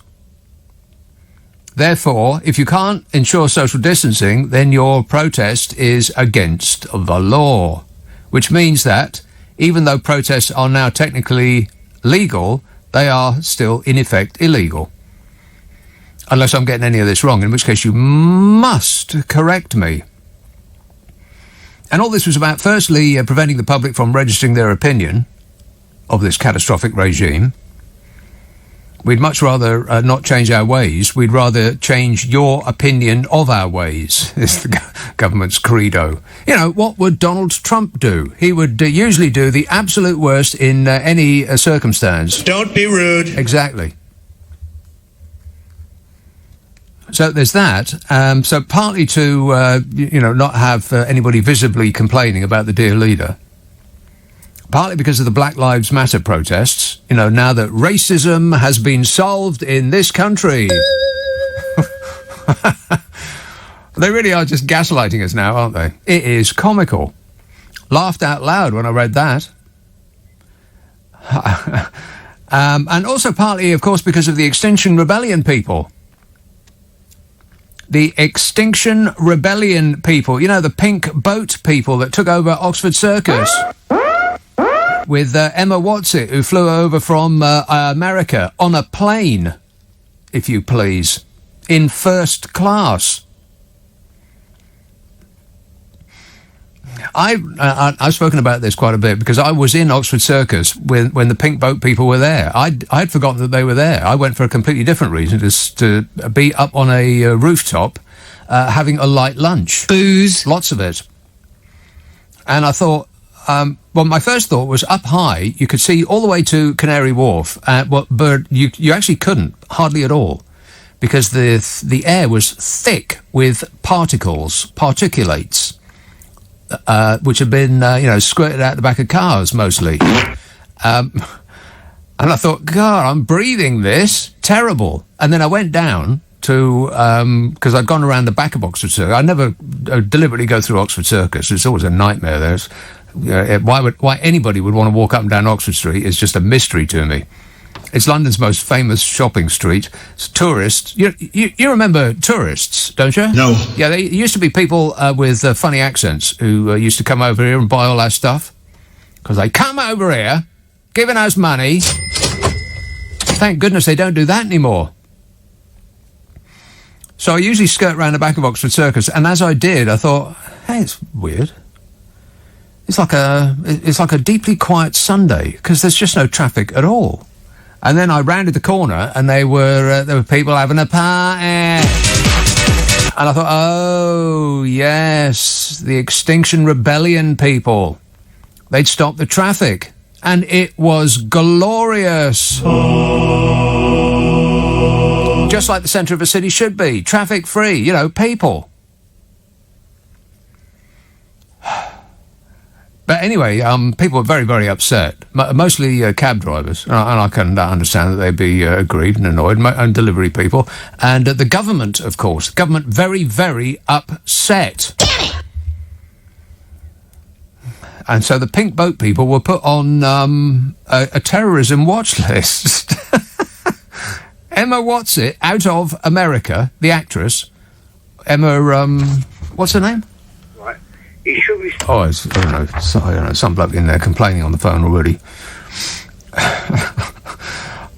Emma, I keep wanting to say Emma Stone, but that's not right. So I don't even know who Emma Stone is. Emma Watson, the British actress, out of acting. A terrorist. Counter-terrorism police placed the non-violent group Extinction Rebellion on a list of extremist ideologies that should be reported to the authorities running the PREVENT program. What? Yeah, I know. That's where we are right now. Amazing. People actually say this stuff out loud. Authoritarianism is kicking your door in with big black boots on. Extinction Rebellion. I mean, as much as they do is they superglue their own faces to the road. Why anybody would want to do that is just absolutely beyond me. I mean, the pain involved. Do yourself a favour. Don't attach yourself to something that you can't put a chain through. And just stop using superglue, for crying out loud. You're not doing yourself any favours. Retain superglue for its intended use, which is as a hair gel. I think that's what Keir Starmer uses. There must be something that he puts in his hair that keeps it that rigidly stiff. I've never seen a hair out of place. What kind of stuff does he put in his hair? You don't need to put all of that product in your hair. You just don't. Yes, that's right, Donny. You just don't. So, Extinction Rebellion, those radicals that wanted to save our way of life by, protecting the planet from human-caused climate change. Extremists! Put on a terrorist watch list. I don't know. Do terrorists arrive in a pink boat? Probably not. It has come to this. Anyone who is unhelpful to the regime or disrespects the dear leader is on a terrorist watch list. What a way to run a country, eh? Dreadful. Gosh, there was some good stuff in the papers today. Did you see all that stuff that Sir Alan Watson wrote about Bodger and his various assorted cronies? Fun-y stuff. Duncan, what? Alan Duncan. Sir Alan. Yeah, Sir Alan. Yeah. But what's Emma? Thompson. Emma Thompson. See, I did remember. Funny how you remember. Always right at the end. Why did you tell me his name? Because you said Alan Watson. No, I didn't. You did. I said Sir Alan. Oh right, I'm sorry. All right, or Alan Watson. I'm calling him Alan Watson. You can call him anything you blooming well like. He won't come. Get him on the phone right now. I mean it. Bill texts, Good Friday is the day that Jesus was killed. Nobody wishes anyone happy Good Friday unless they are Satanists. Bill! He says, Happy Easter is Monday, the day of the resurrection. Which is a song by the Stone Roses. Rock and roll! Andrew in Carlisle says, Nick, if you don't like Boris as PM, look on the bright side. The 2019 general election could have put Jeremy Corbyn in number 10 and John McDonnell as treasurer. Yeah, and it couldn't possibly have been worse than what we got now, Andrew. And I can prove it to you. Because we have a combination of the worst excess death rate with the worst economic hit than any other country in the world. Therefore, it's impossible to think, even if we'd had no leader at all, even if you'd gone onto the deck of the ship and we were just wandering about the sea rudderless, we'd still have arrived more safely in port. Let's have a call in Southend-on-Sea. Hello, Michael. Hello there, it's Daniel. Hello there.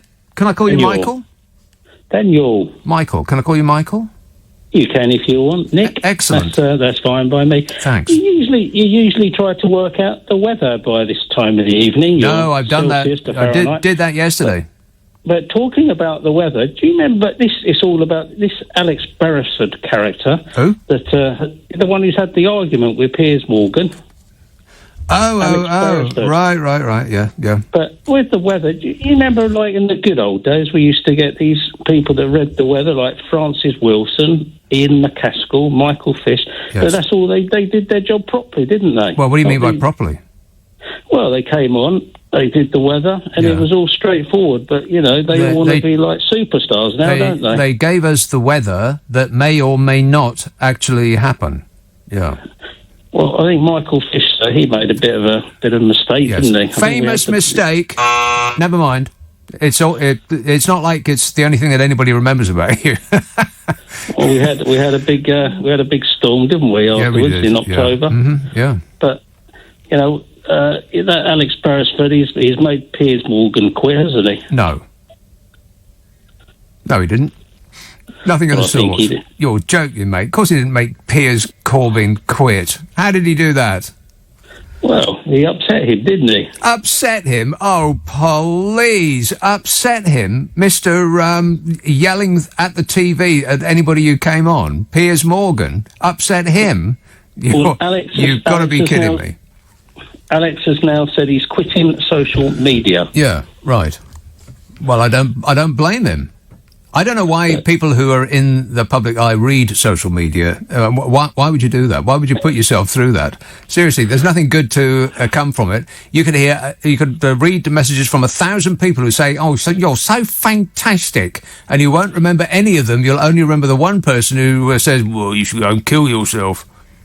Well, keep up the good show, but I think let's just bring back Michael Fish, these sort of characters. Right. Is Michael Fish still alive? If Michael Fish is still alive, get him on the phone right now. I'll wait.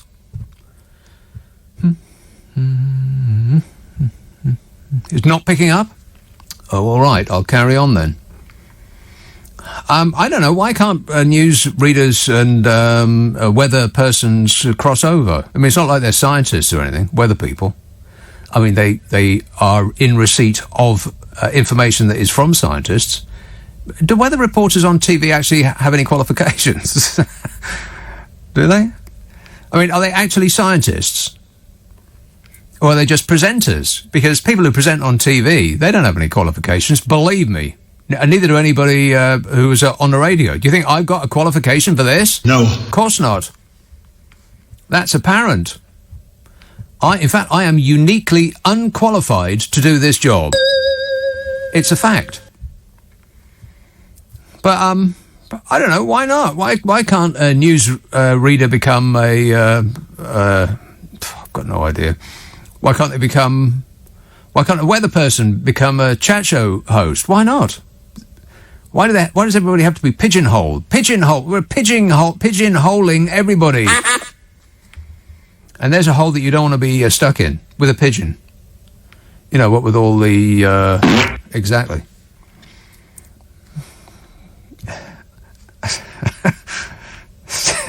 I knew it was coming and it still made me laugh. Sandra in Littlehampton texts, "Hi Nick, when lockdown is finished, have you thought about going on a two-man show tour with Brian? I'd pay to see that." Yeah. No, I have not thought about that, Sandra.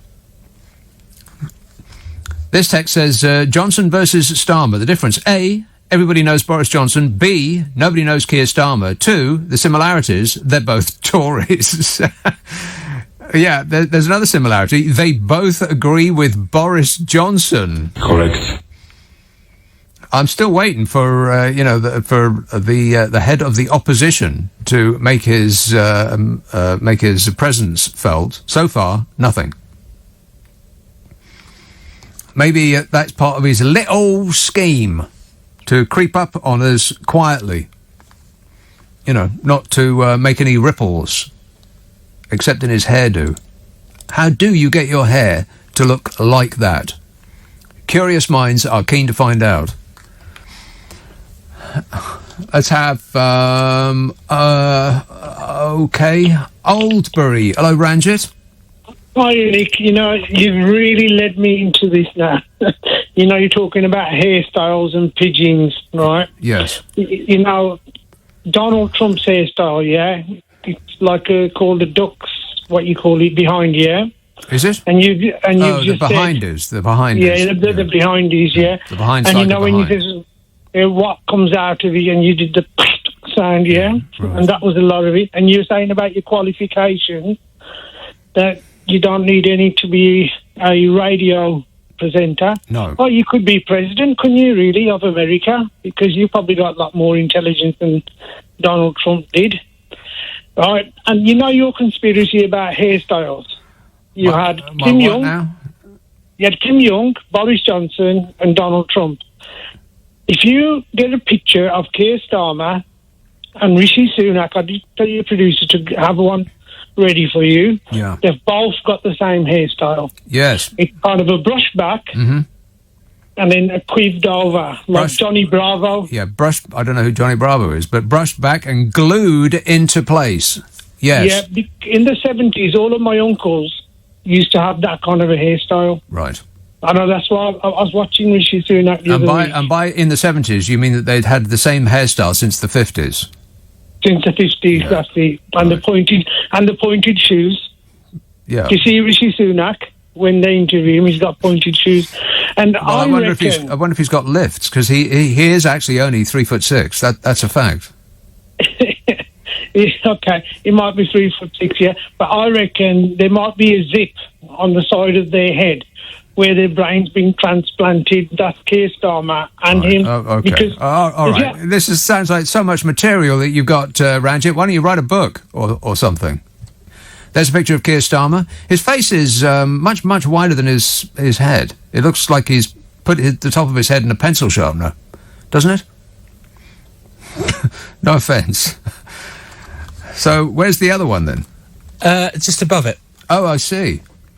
Blimey, they are alike, aren't they? That's bizarre. I mean, there's a difference in colour. Rishi Sunak's head looks like he's... Looks like he's put his head in a vice. It's too thin. His entire head is too thin. I think I might have stretched it out. No, I don't think so. I think that's what he looks like. Unless he has all pictures of himself digitally stretched in order that he looks taller. That's also possible. I think you're disseminating misinformation about your height there, Rishi. Liar! Hey, guess who won a beauty contest?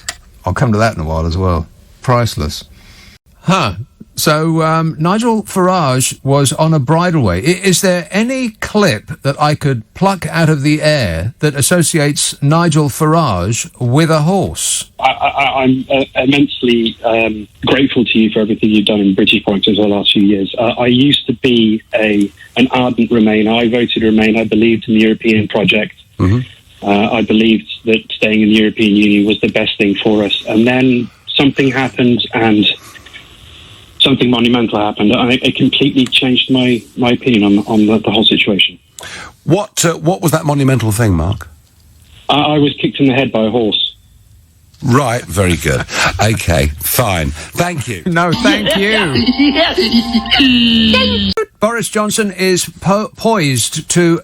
Poised? Does it sound... I mean, really, is he the sort of person who could be poised? No. Not really, no. He's on the verge of announcing some Easter Monday good news. With home and away lockdown easing moves as part of his COVID roadmap to freedom, Boris Johnson is our sat-nav. Oh, no. We're doomed. At home, he is launching 9 vaccine passport pilots from mid-April, including 3 football showpieces at Wembley and 4 nighttime entertainment trials in Liverpool. And away, he is preparing for foreign holidays to go ahead this summer with a traffic light system of rules in which travel to green light destinations will not require quarantine. Where are they then? Don't know yet. We'll find out. You need permission from the government to go on holiday. Oh, my God. The government is saying don't book a holiday abroad just yet. Don't do it yet. Not yet. Wait for permission. Cabinet Office Minister Michael Gove has also given a strong signal that vaccine passports are on the way based on a scheme used in Israel. Aren't vaccine passports the very thing that Bodger said that he wasn't going to introduce? No way, no how.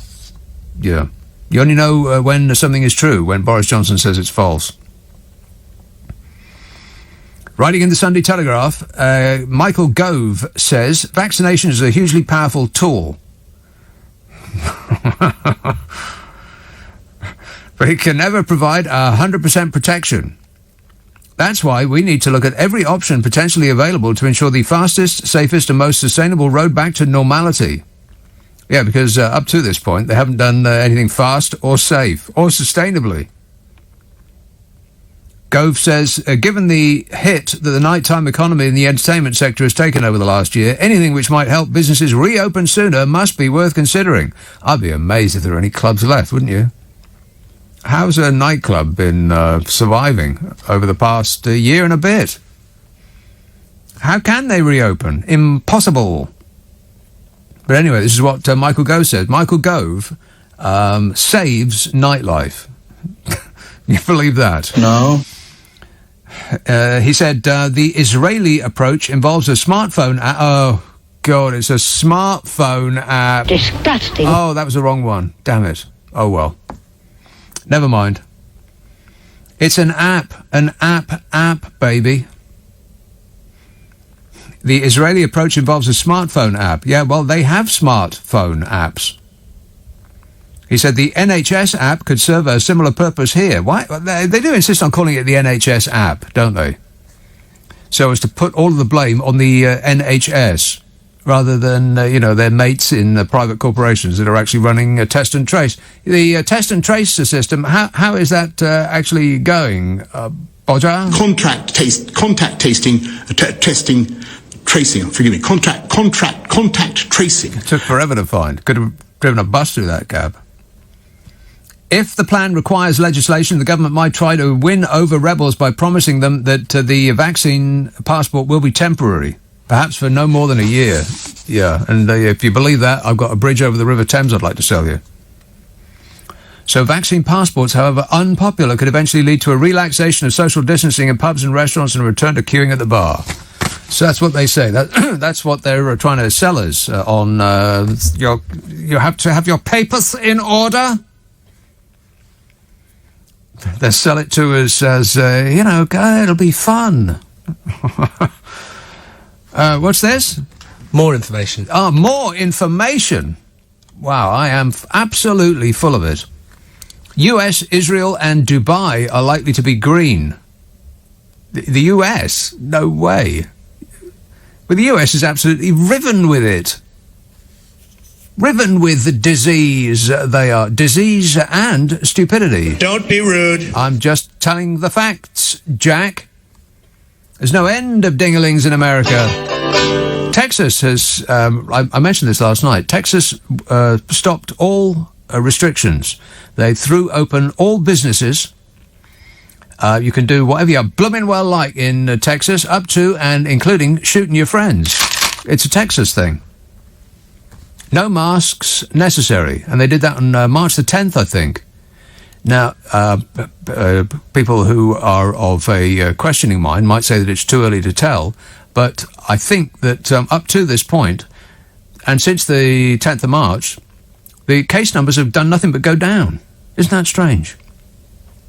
Curious. March the 10th, Texas opened all businesses, all of them. Everything opened as normal. No masks required. And rather than increase in number, cases and deaths, they just continued to decrease. Strange. Isn't that odd? And I looked it up. You might think, oh, well, it's because they've all been vaccinated. No, incorrect. It's I think the people who have been vaccinated once are about 20%, something like that, and people who have been vaccinated twice in the low teens. So that ain't it, huh? Conspiracy theorists will be able to chew that one. So the US, Israel and Dubai are likely to be green. You can go on holiday to the United States, Israel and Dubai. I've been on holiday to Israel, and it's... I wouldn't go again, I don't think. I certainly wouldn't go to Dubai unless you paid me. If I won a holiday to Dubai, I'd think about it. Other than that, no chance. What do you want to go to Dubai for? Why would anybody in possession of their marbles want to go on holiday to Dubai, where you can get put in jail for just about anything? The app probably won't be ready until... this is the rider at the end. You ready? Now, you might be delighted with the news so far. Here's the kicker. The app probably won't be ready until the autumn. So, no summer holidays.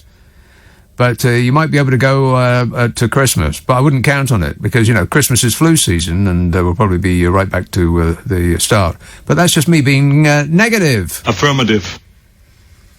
So there it is, passports. Passports are coming in, even though they said they definitely, totally and absolutely wouldn't. I have detailed files. I'll get into that in a minute. But first, here's a call in Wakefield, and it's a person called Vicky. Vicky. Hi, Nick. I spoke to you last night, actually. Do you remember yes. Henry and George Giovanni? George Giovanni. Who's that? The cat. Oh, yes. Right. Can I just run something past you? Go ahead. I've looked on the internet tonight. You're obviously aware the population of the UK, which is... 115 million, 130. Is it 64? 67. Yeah, like I said. Yeah, 67.61. Right. So anyway, 5.2 million people have had 2 doses of the COVID vaccine. 31.4 million have had the first dose of the vaccine. That equals 36.8 million people. Bearing in mind there's a 67.61 million population. Well, no, because I think the people who have had one vaccine, are they not included in the people that have had 2? Well, that makes it even worse then if that's the case, doesn't it? So anyway, I'm saying 5.2 million have had 2 doses and 31.4 have had 1. So that's the 36.8 million out of the population we've just said. This is fun with maths. So this is 54.43% of the public is vaccinated now, bearing in mind that's a mixture of 2 doses and 1 doses. Yes. So why is there no normality yet? What I would put to Boris Johnson is, if having the vaccine does not enable you and I, to live a normal life, i.e. socialising freely, unrestricted, then what is the point? What's the point of having it? They expect people to go readily and have this liquid put into their arm. Right. A mystery unctuous fluid, yes. We're engaging in a giant science experiment here, Vicky. Isn't it exciting? Oh, very. There's been 10 deaths, I see, as well today.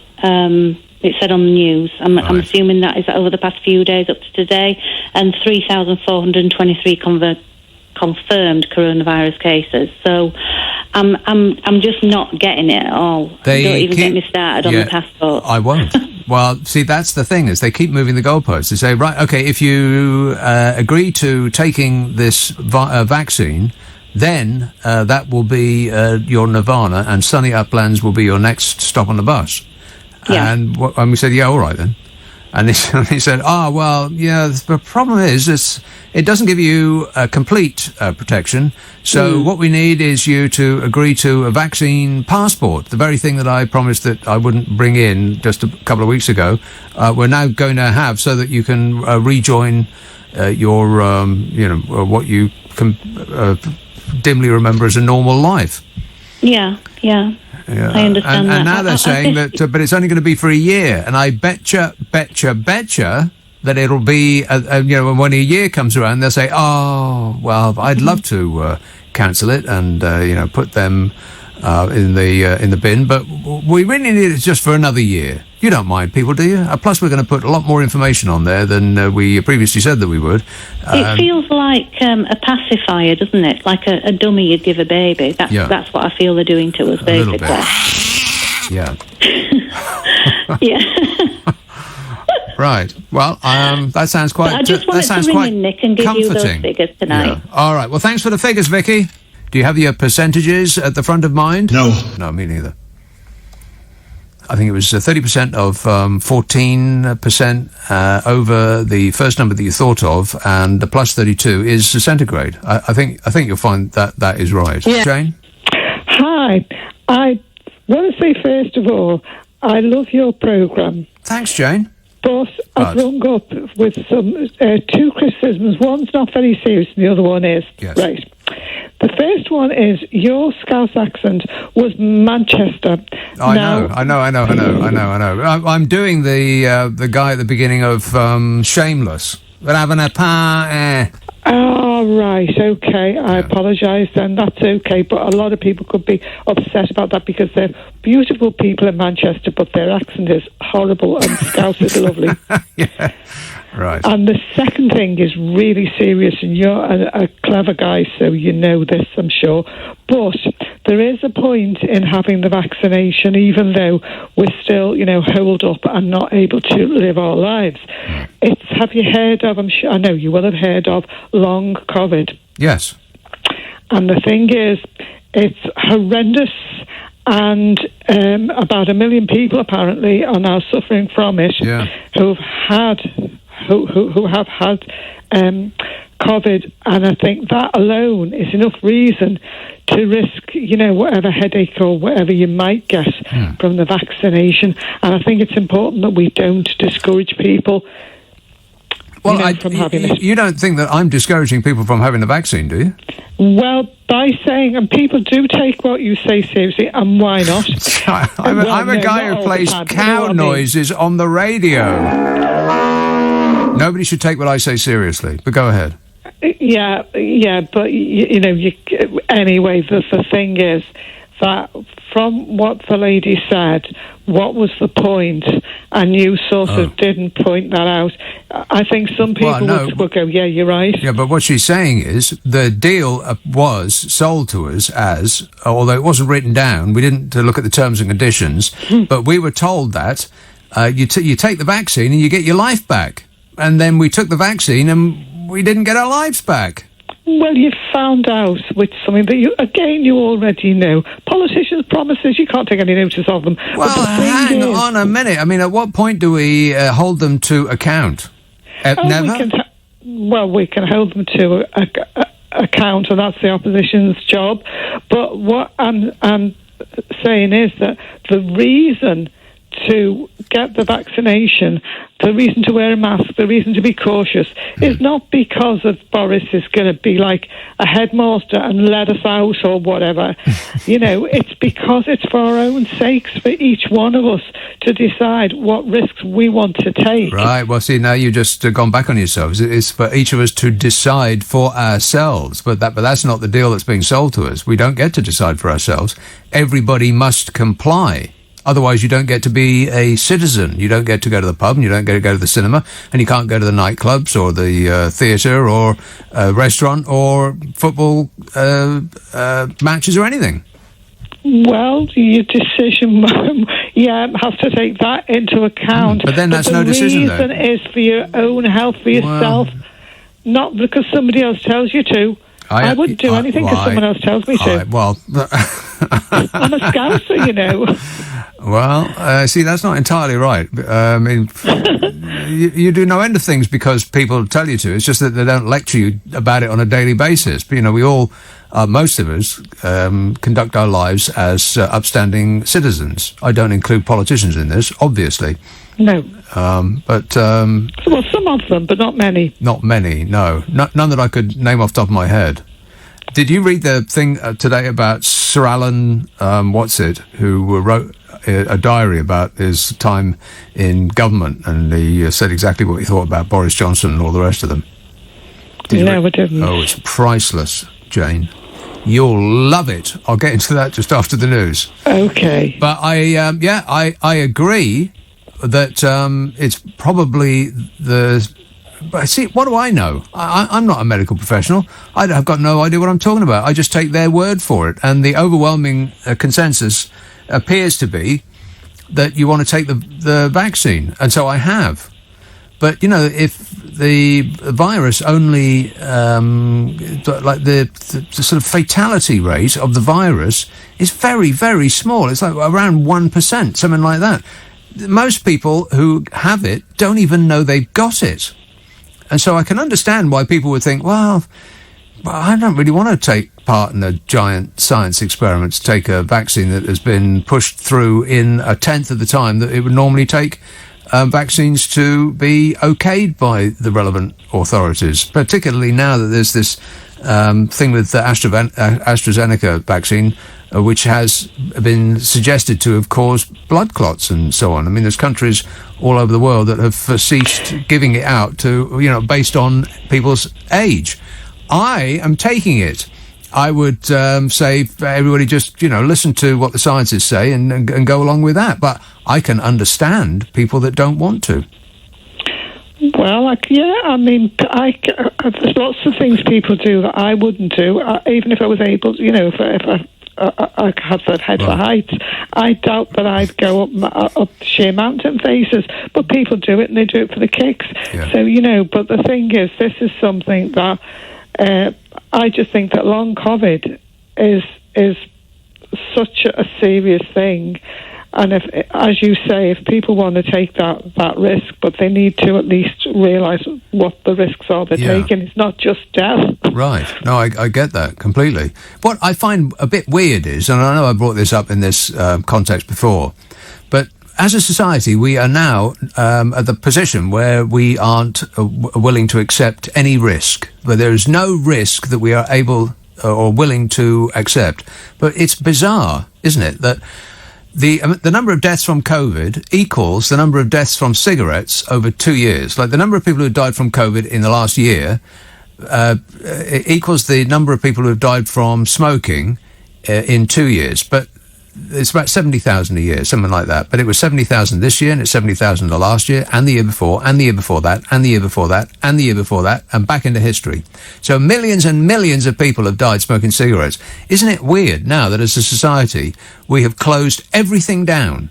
There is no personal choice as to whether you will go and risk your own health. Zero. By government law, you have been put inside.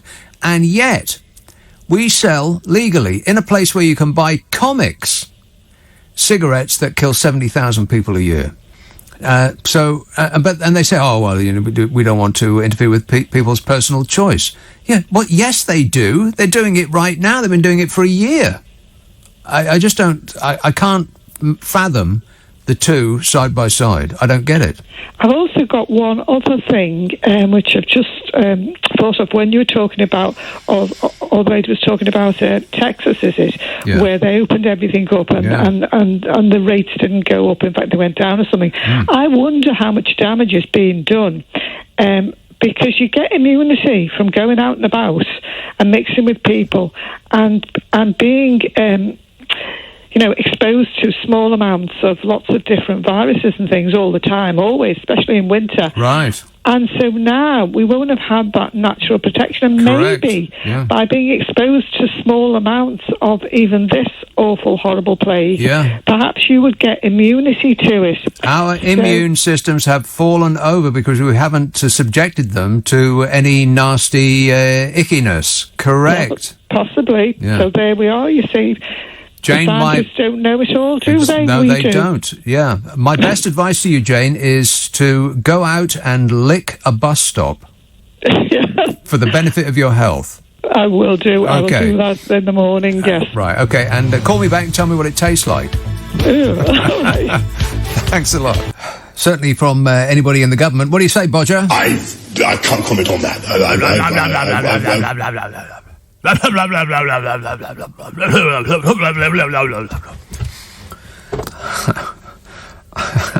I don't know how he keeps that up. I suppose it's a lifetime of doing his act. Rodney tweets, Nick, in future, if the embarrassment in chief says he's not going to do something, we should take it that he's actually going to do whatever he said he wouldn't do. Have I got that right? Yes. Yes, you do, Rodney. Yes, you do. Anything he says he ain't going to do is absolutely what he's going to do. If he says it's up, then it's definitely down. Affirmative. Tony texts, Jezza should be impeached for inciting the crowd like Trump did. Jezza? What are you talking about? Right, so the crowd stormed Parliament, did it? Well, Donny was the worst. He's... I sort of miss him a little bit, not much. I mean, I'd be glad if he just shriveled up and faded away and blew away like an old leaf. But, at the Capitol building, at the insurrection of the Capitol building, he said, come on, follow me, we're going to march up to the Capitol building. And then he ran away and to a point of safety where he could watch it all unfold on television.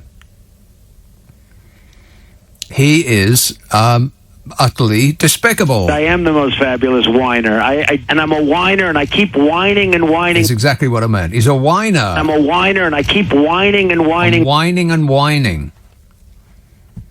Doesn't have nothing to do with Jezza. If you want to compare Trump to any politician in this country, it's you-know-who. Dave the Hammer texts, Starmer has what's known in the barbering trade as Lego hair. Lego hair. Yeah, that's about right. Yeah. I tried to get an appointment with my hair wrangler, but the phone just kept ringing off the hook. So I thought, see, I was right. It's not the kind of place that normally takes appointments anyway. You just go in and you sit down, you shut up and wait your turn. I am so sick of having to book blooming appointments for everything. You've got to book a blooming appointment to go to a gardens these days. You know, a botanic gardens. Well, normally you just show up, just walk in. Now you got to make a blooming appointment, and they restrict the numbers of people going in there. It's a garden. It's outside. It's about 15 acres of open spaces. We're not going to huddle together, you idiots. Just let us in. But no, you can't do that. You've got to make an appointment. I bet you have to make an appointment when the pub's open. Hello, Nick. Great show. Thanks. Really enjoy it. Deborah. Deborah Zebra. I was just ringing up about the point earlier where people can have the vaccination or not. I have had it, but... How did it go? fine. I was relieved to get it, having had the delights of a ventilator previously. Wouldn't advise that to anyone. Yeah. Yes. But I would say that it's a principle in the NHS that people can be given advice and then decide whether or not they want to accept that. Yeah. And I just find it a bit at odds, really, that this apparent, there's so much pressure for people to have the vaccination. Understandably, I do think. But, well, it's a little bit more than pressure. They're insisting on it. I mean, if you have to have a vaccine passport in order to rejoin what you might call normal life, then they're not suggesting that you might have it. They're not insisting. It is black and white. You've got to have it. Otherwise, you get to stay indoors. Yep. And I totally disagree also with that, because I think another point is the computer systems aren't exactly safe within the NHS, as we know to our cost. Yeah, that's right. Let alone the uses that the data can be put to by all sorts of people. Correct. For the right price or, whatever other motive. Exactly. That was just my 2 pennyworth. Okay, well, it was worth every penny. All 2 of them. Thanks a lot, Deborah. Cheers, my dear. Ta-da. 0345 6060 973. This anonymous text says, BBC uses meteorologists for weather people, commercial uses presenters. But it don't make no never mind. The weather's just the same, isn't it? Rubbish. Doesn't matter who tells you what the weather's going to be like. The weather remains rubbish. Hey, I wonder if it's changed over, since yesterday. Probably not. Because I did the long range weather forecast yesterday, and I was disappointed. I wasn't angry. I was just disappointed because it's mostly rubbish. -2 on Monday and Tuesday night. What? -2. This is European surrender centigrade, as opposed to good old British Fahrenheit. Oh, please, I can't hear that again. Stop it. Yeah, -2 centigrade, Monday and Tuesday. God, that's absolutely awful. And then for as far as the eye can see, it's about 12 degrees the high. But not much rain. I'm not completely satisfied with this year so far. What else? Chris the Cabbie says, Nick, I heard an amazing fact today. It's amazing. Like that hippie off the TV. Oh, look at the stars. They're amazing. Get a haircut, hippie. Want to score some pot? Chris the Cabbie says, Nick, I heard an amazing fact today. The Statue of Liberty was made of copper and has only turned green because of oxidation over time. Right. Okay. As soon as you learn anything else, Chris the Cabbie, then please, keep it to yourself. Let's have a call in beautiful, poshest Surrey. Hello, Hannah. Hi, Nick. Hannah. So I just wanted to talk about what you were saying about the vaccine earlier with the lady from Liverpool. So I'm a doctor myself, and I've seen the effects of COVID very much firsthand. You've talked a bit about mortality, but not so much about morbidity and the effect that it can have on your life after hospital, for example. You've got people who essentially their life is going to be changed dramatically.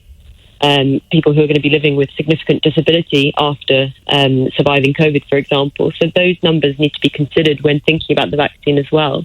Yeah. And I also wanted to say just about the AstraZeneca and blood clot link that you were mentioning earlier, or possible link. Mm-hmm. So, for example, I think today we've seen that there's been 7 deaths from cerebral venous sinus thrombosis in the UK, and that's in people who have been vaccinated, but out of 33 million people who have been vaccinated. And I think you have to put that into perspective, but also remember that COVID itself carries quite a big risk of blood clots and those cerebral venous sinus thromboses. And so you have to weigh up the risk of not taking the vaccine and getting COVID and then getting a blood clot. Yeah, but it comes down to statistics, doesn't it? I mean, you are statistically unlikely to die or be negatively affected by catching COVID is one thing. You are statistically unlikely to be negatively affected by taking the vaccine. Exactly. So you're just gambling all the time, and you're saying, well, if there's a 1 in 100 chance of this over here and a 1 in 1,000 chance of that over there. Do you feel lucky? Well, I think the important thing to remember is, from the data we've seen so far, the risk with the vaccine is much lower than with getting COVID. And so it's similar to, for example, women who take the contraceptive pill. There's a higher risk of getting a blood clot if you take the contraceptive pill than if not, but there is a much higher risk of getting a blood clot in pregnancy. So taking the pill prevents pregnancy, therefore your chance of a blood clot is lower. And it's similar, that's what I'm trying to explain with this vaccine. The risk with the vaccine is lower than COVID itself. So personally, I'd rather take the vaccine. Yeah, I understand that. But it's also age-related, though, as well, isn't it? I mean, if you are 20, for instance, then you are vanishingly unlikely to be negatively affected by COVID at all. You may have it, and you'll never know. But what is the chance of getting a blood clot from the vaccine higher than the chance of you catching COVID if you're 20? Has anybody even looked at that? I don't think. I don't think that's true. For example, I didn't say one way or the other. I'm asking the question. Yeah, and that's what we need to do more research into. But I think people need to remember that even if you are young, you can be very negatively impacted by COVID. And I've seen people who are, in their 30s and on ventilators, and often they have underlying health conditions, but sometimes they don't, or they might have them that they don't know about. Undiagnosed high blood pressure, diabetes, and that's something that we really need to remember when we're thinking that COVID, we're not invincible. And I had COVID last year, and I was okay. I had it, moderately bad, but not to the point where I had to go to hospital. But it's still very scary, that experience. No, quite. Absolutely, I understand that, yeah. As a doctor, though, do you understand the relation that we now have with risk? We seem to be intolerant of risk of any kind, and yet we allow people to buy completely freely, without a prescription, something that doesn't really do them, any psychological good. It doesn't get you high. It doesn't make you giggly. It doesn't do anything at all other than relieving the pain of not taking it. And they are cigarettes, and there is no amount of tobacco that you can take that is considered safe. Zero. No amount at all. Unlike alcohol, for instance, which does do all the happy things that makes you giggly and makes you more outgoing and sociable, and people enjoy it, and a small amount is shown to be good for you in some way. But there's nothing good about tobacco at all. It kills something like 70,000 people a year. Hundreds of millions have died worldwide since cigarettes were invented. And yet it's still legally available. How does that fit with a country that is now unwilling to take any risks? I think it's these are two very different issues. COVID, for example, is a brand new disease. And the only way that we initially could stop it is by stopping people going out. And that's a very effective measure because it is spread by contact, essentially. Whereas cigarettes is a different thing. Historically, cigarettes were actually considered to be healthy, and, people would advocate for that, which is obviously, ridiculous now. But that is something that has now become ingrained in society as a habit. And we're going in the right direction with that, but I don't want to get too political. You have to remember then, taxes on cigarettes and alcohol that, benefit in certain ways. No, this is what I'm saying is a bad thing, and I think this is maybe one of the reasons why we don't clamp down on cigarettes and alcohol so toughly, because there is some monetary profit from it. Yeah. Well, they better not start clamping down on alcohol. Booze. Then I will raise a finger of complaint, whether you're allowed to protest or not. No, definitely. But so I'm not saying that I advocate for that. I'm saying I completely disagree with it. But perhaps that is one of the reasons why there isn't such a push to stop that. Whereas, what benefit do we get from COVID? Nothing. There's no, I'm just showing the other side. Yes, I understand that. Some people have, of course, made a ton of money, hundreds of millions of pounds. Of course, it helped to be to have some MPs on speed dial, but apart from that, it's been lose-lose. Thanks a lot, Hannah. Let's have a call in Brighton. Hello, John. Hello there, Nick. Hello there, John. Yeah. You're going to be locked up, Nick. Yeah, I think you're going to be locked up soon. No. Yeah, it's not looking good. Is it? Yeah. I mean, you're subversive. You counter this. You counter that. You're exposing all the cronyism, all these people and MPs with their snouts in the trough. Yes. What is it? The latest in the last week, was it? How many of those ministers got jobs in those companies? Is it all of them? Well, a lot of them. Yeah, probably about all of them. From Cameron's government, anyway. Who knows what happened this one? Just wait around a while, and they'll all have a job. Yeah. Don't you worry about that. Yeah. So I think you're going to get locked up soon if you're not careful. I mean, and your public information. You need to be serious about all this stuff. Right. All this, you need to, you need to be following the rules. You know the rules, yeah. No. What are they? They change every 2 minutes. Well, anyway, they change direction like a tennis ball. Yeah. Well, anyway, I think you just need to be watching it because you're going to be locked up soon. Okay. You got my back, John. Thanks for that. But also, this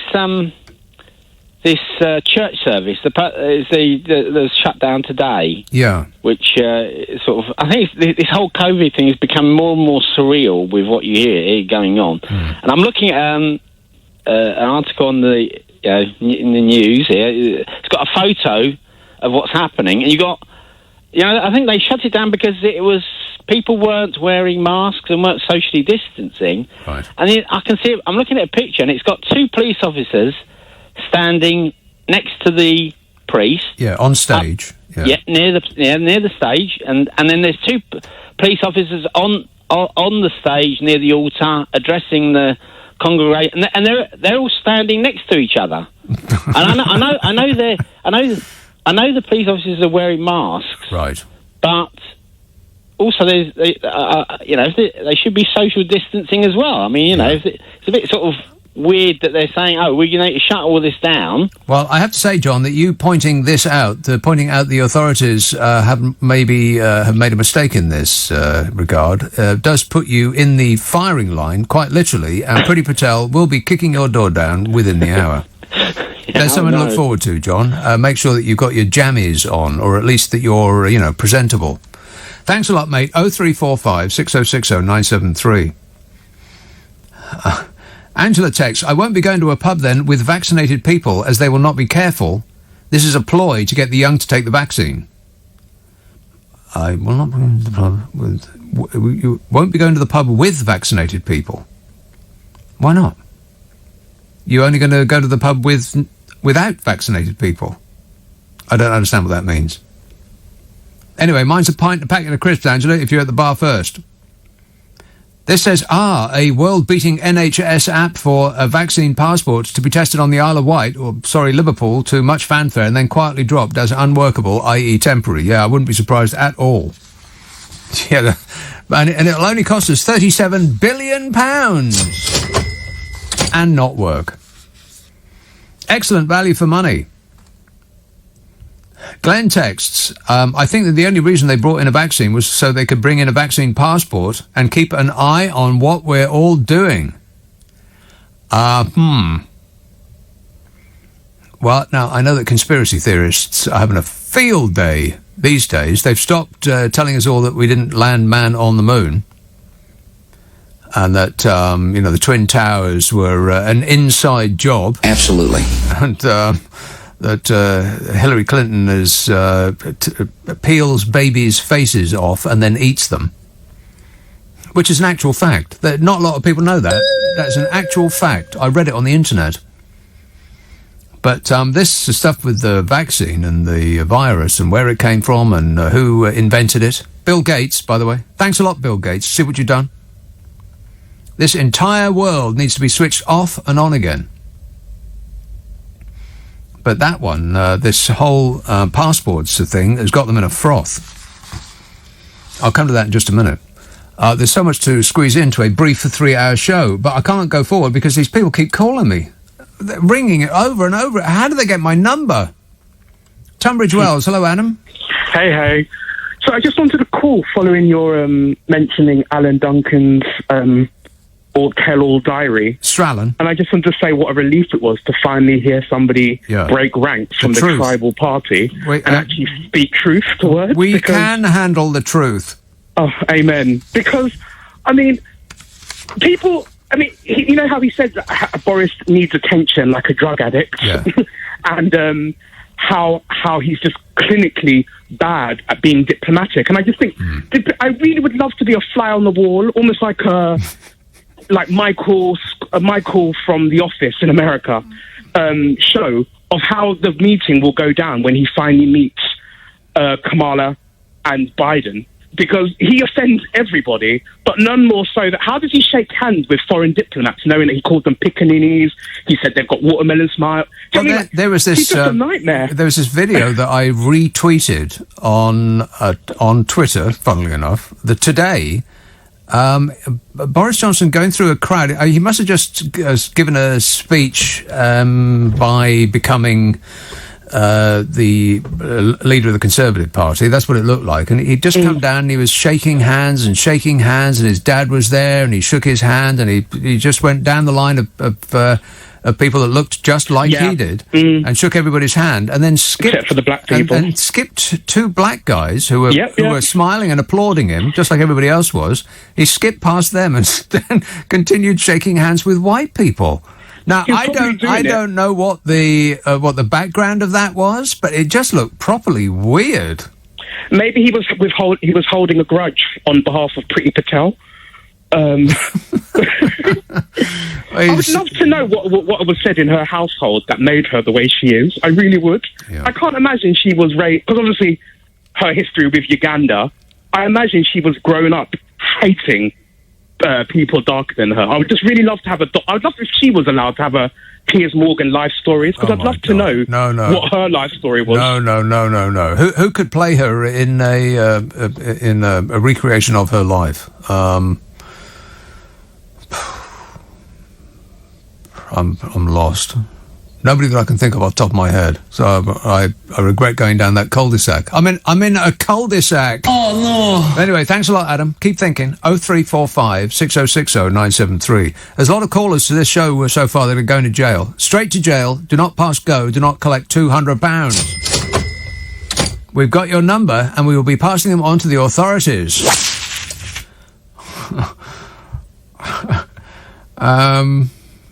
What else?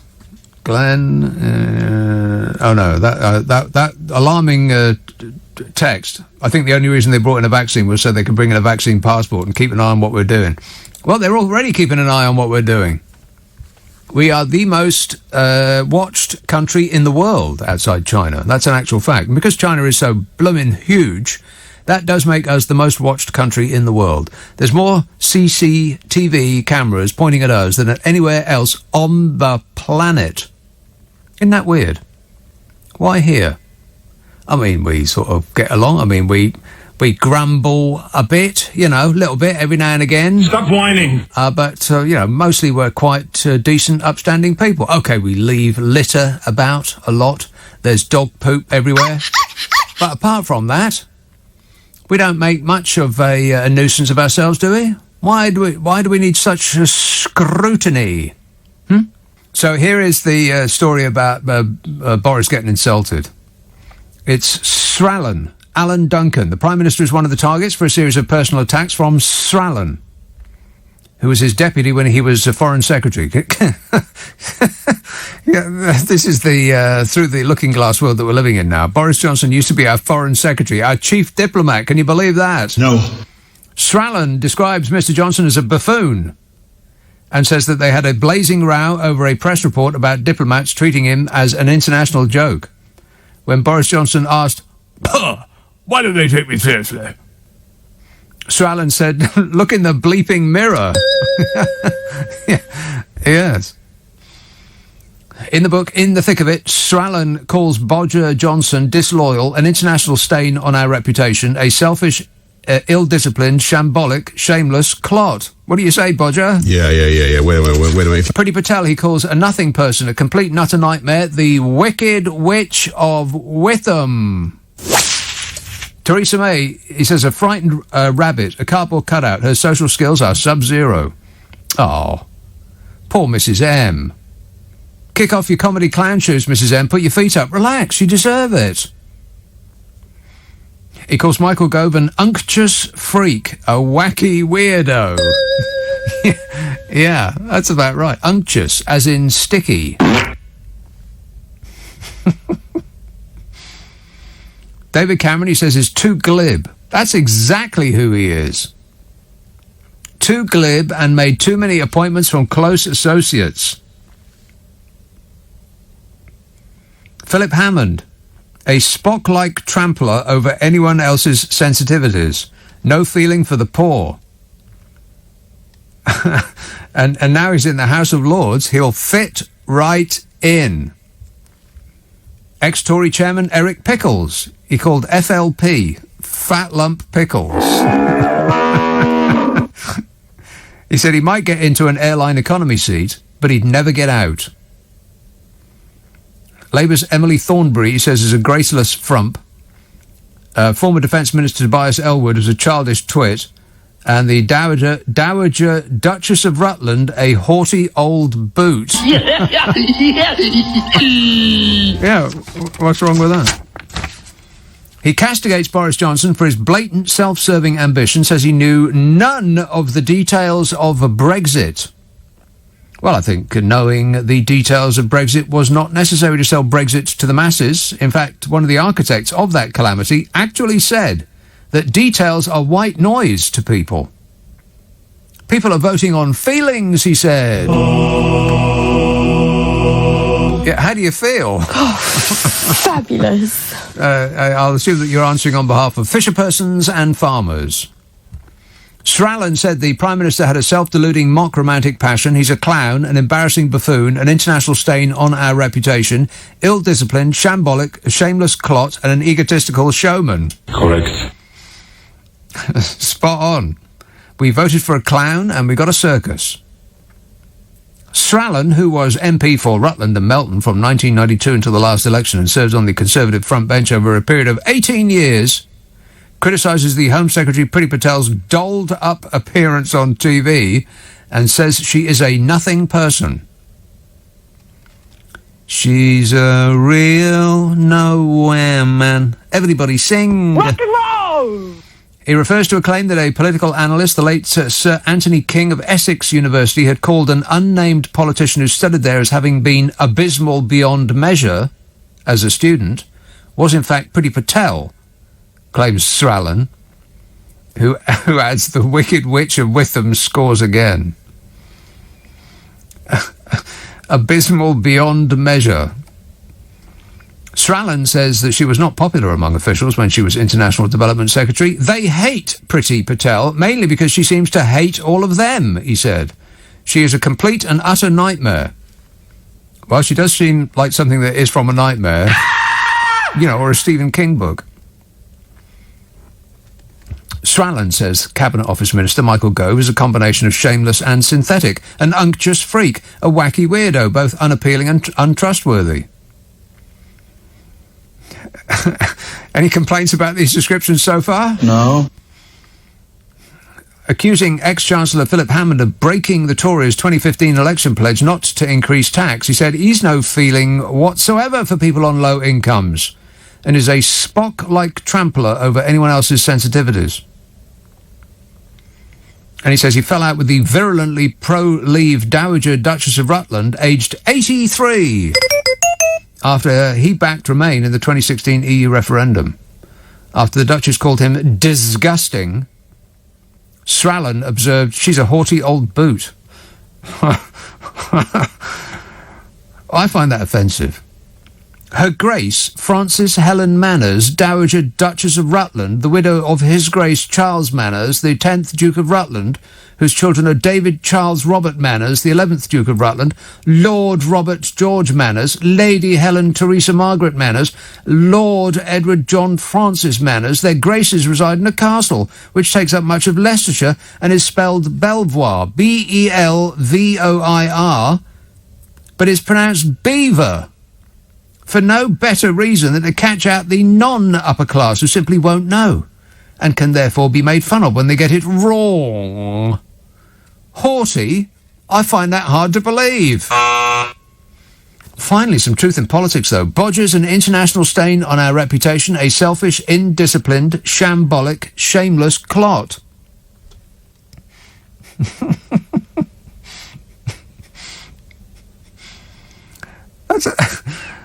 That does sound about right, though, doesn't it, boys? I can't comment on that. Yeah, how about you, Smug? You're better informed than I am. I don't know anything. We should ask him if the Duchess is haughty.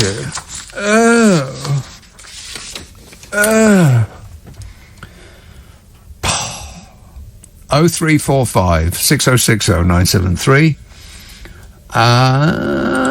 Carnforth. Hey, Penny. Hey, Nick, how you doing? Great, mate. Oh, good. I just love that man who you've just been quoting. Was that from an article or a book or something? It's a new book which is being serialised in the Daily Mail. Don't think I can. Well, I can't really look at the Daily Mail, but force yourself. Yeah, I can't even get a paper every day these days because my partner can't get out. So yeah, you can look at it online for nothing and free. Yes, but you know we're living in the 1980s in this house. Right. So we haven't even got a computer. Well, in another 30 years, it will be available to you if you're living in the 1980s. You just got to wait that long. Another 30, 40 years, something like that. Well, I have been considering getting one, but I have trouble looking at screens, you see, and I don't know that my partner could do it anymore. So I'm thinking, is it worth it? But probably not. Anyway, I thought that was absolutely brilliant description. Spot on. Yep. Yeah, except when you said about Philip Hammond being having no feelings for the poor, I was thinking, well, that's all of them, not just Philip Hammond. Yeah. Isn't it all the Tories?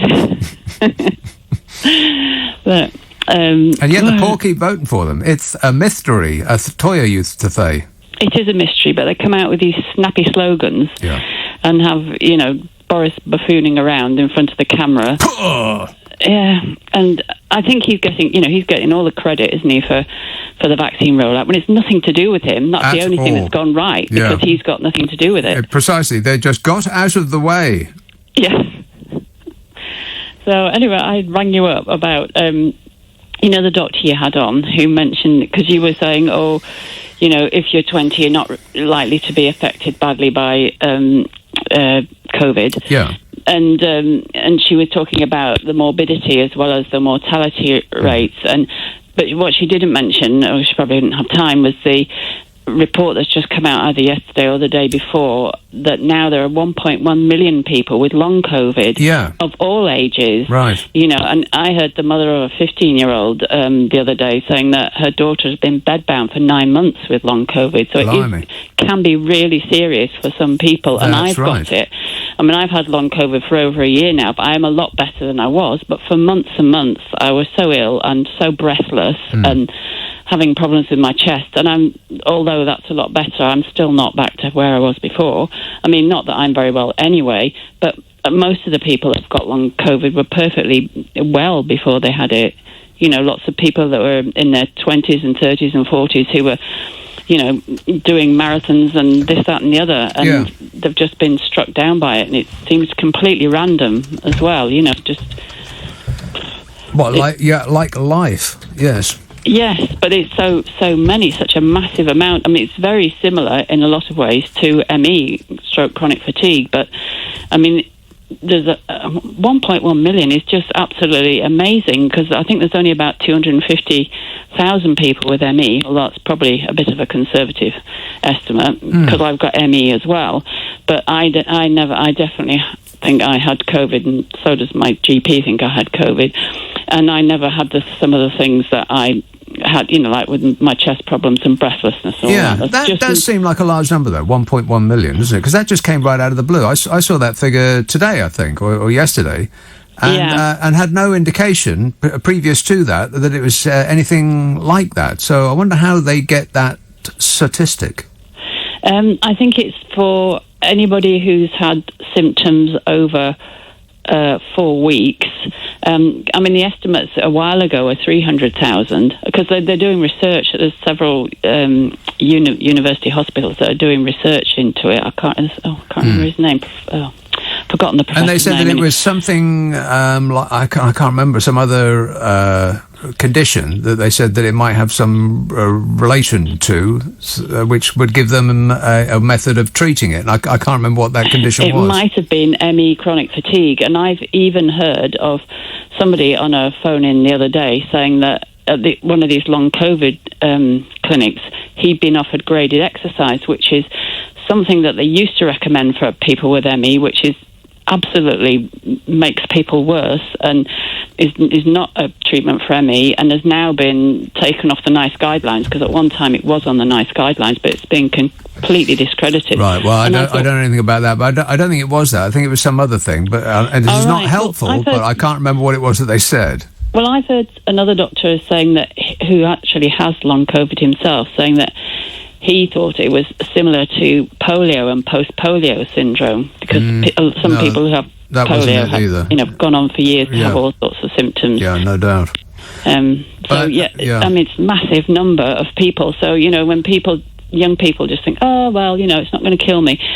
Well, probably not, but it could make you really ill, and you've no idea if it's going to be you or somebody else. I know, but the thing with this is that we're all everything that we do in life comes with a risk. Like going to bed. The amount of people who put their back out getting out of bed in the morning. I mean, there's absolutely everything that you do comes with a risk, and we're just weighing up, well, are you going to accept this risk of getting ill or dying as a percentage, or this one over here, or this one over... And we make these decisions thousands of times a day, and yet this one...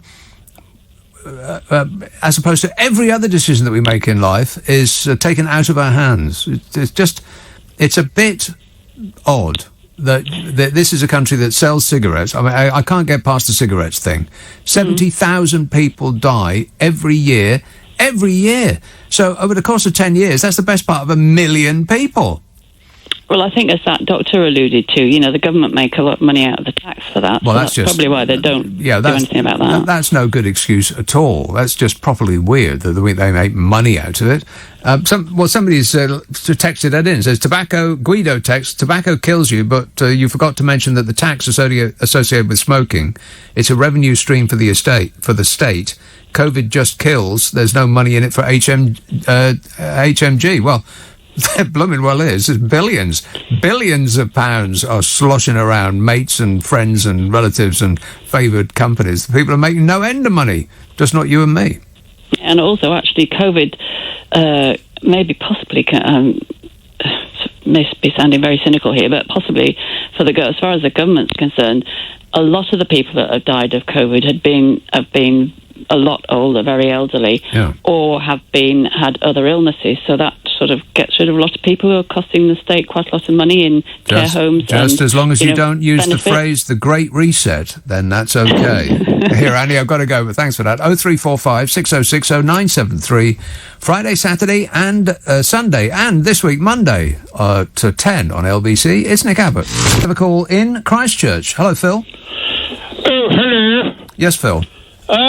About the nincompoops on the continent. Yes. President Macron, who started it all off, slagging off started what all off? AstraZeneca vaccines, didn't he? Did he? Yeah. Anyway, I've had my jab back in February, and I'm not worried about getting the next one. Right. No blood clots so far. Oh. This is you functioning at your maximum potential, is it? Well, yes. That's where I get my marvellous wit from, isn't it? Well, anyway. No evidence of that so far, but go ahead. They're all a bunch of clots on the continent. I thought they were nincompoops. Well, and they're clots as well. But they're suspending the vaccine program because a small, very minute number of people have had blood clots, and there's no evidence that the vaccine has caused the blood clots. Yeah, to be fair though, Phil, you've got no idea what you're talking about. That is probably right, isn't it? Well, they've got no idea what they're talking about either. Oh, okay then. Out of 18 million doses in this country, only 30 have had blood clots. Right. See, what makes me curious about people like you who complain about this sort of thing is, could you back off the phone just a couple of feet? It's like a. Well, I'm talking into it, aren't I? Well, you are, yeah, but you're also breathing into it. It's quite upsetting. You can't catch it from the telephone, I don't think. No, but it's like being inside your mouth. I feel like I need to wipe myself down. Oh, right. Well, anyway. People like you are just obsessed. I'm not like Roy Hattersley. I've got no idea what. Anyway, they're just playing political games because they're jealous of our glorious vaccination program. That's exactly where I was going with this. That people like you are upset that anybody says anything negative about anything that was made in Britain because that's an attack on Britishishness.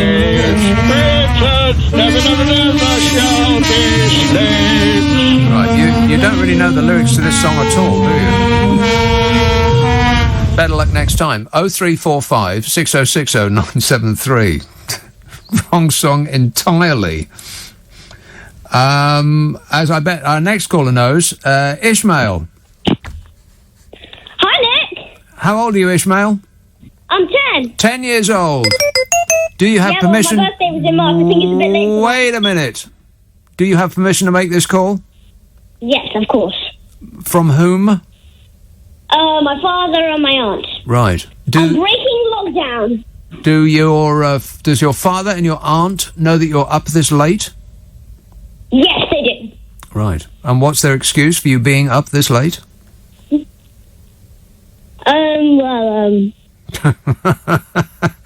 They have no excuse, I understand. Well, they're in the same room right now. Right, okay. So, what's up, Ishmael? Well, I just want to say I adore your show. I love every word you say, and I completely agree on you. I completely agree. I can do an excellent Donald Trump impression. So excellent that it is fantastic. Okay, that's really bad. You're going to have to wait a few years before you can perfect that, I'm afraid. Yeah, well, I think it sounds a lot better when you're actually hearing the live. Yeah. Trust me, I'm a professional. Leave it to the professionals, Ishmael. Yeah, I know. Of course. I know. You're a professional. Yeah. You're a real professional. I am a trained professional. Don't you try this at home. That's right.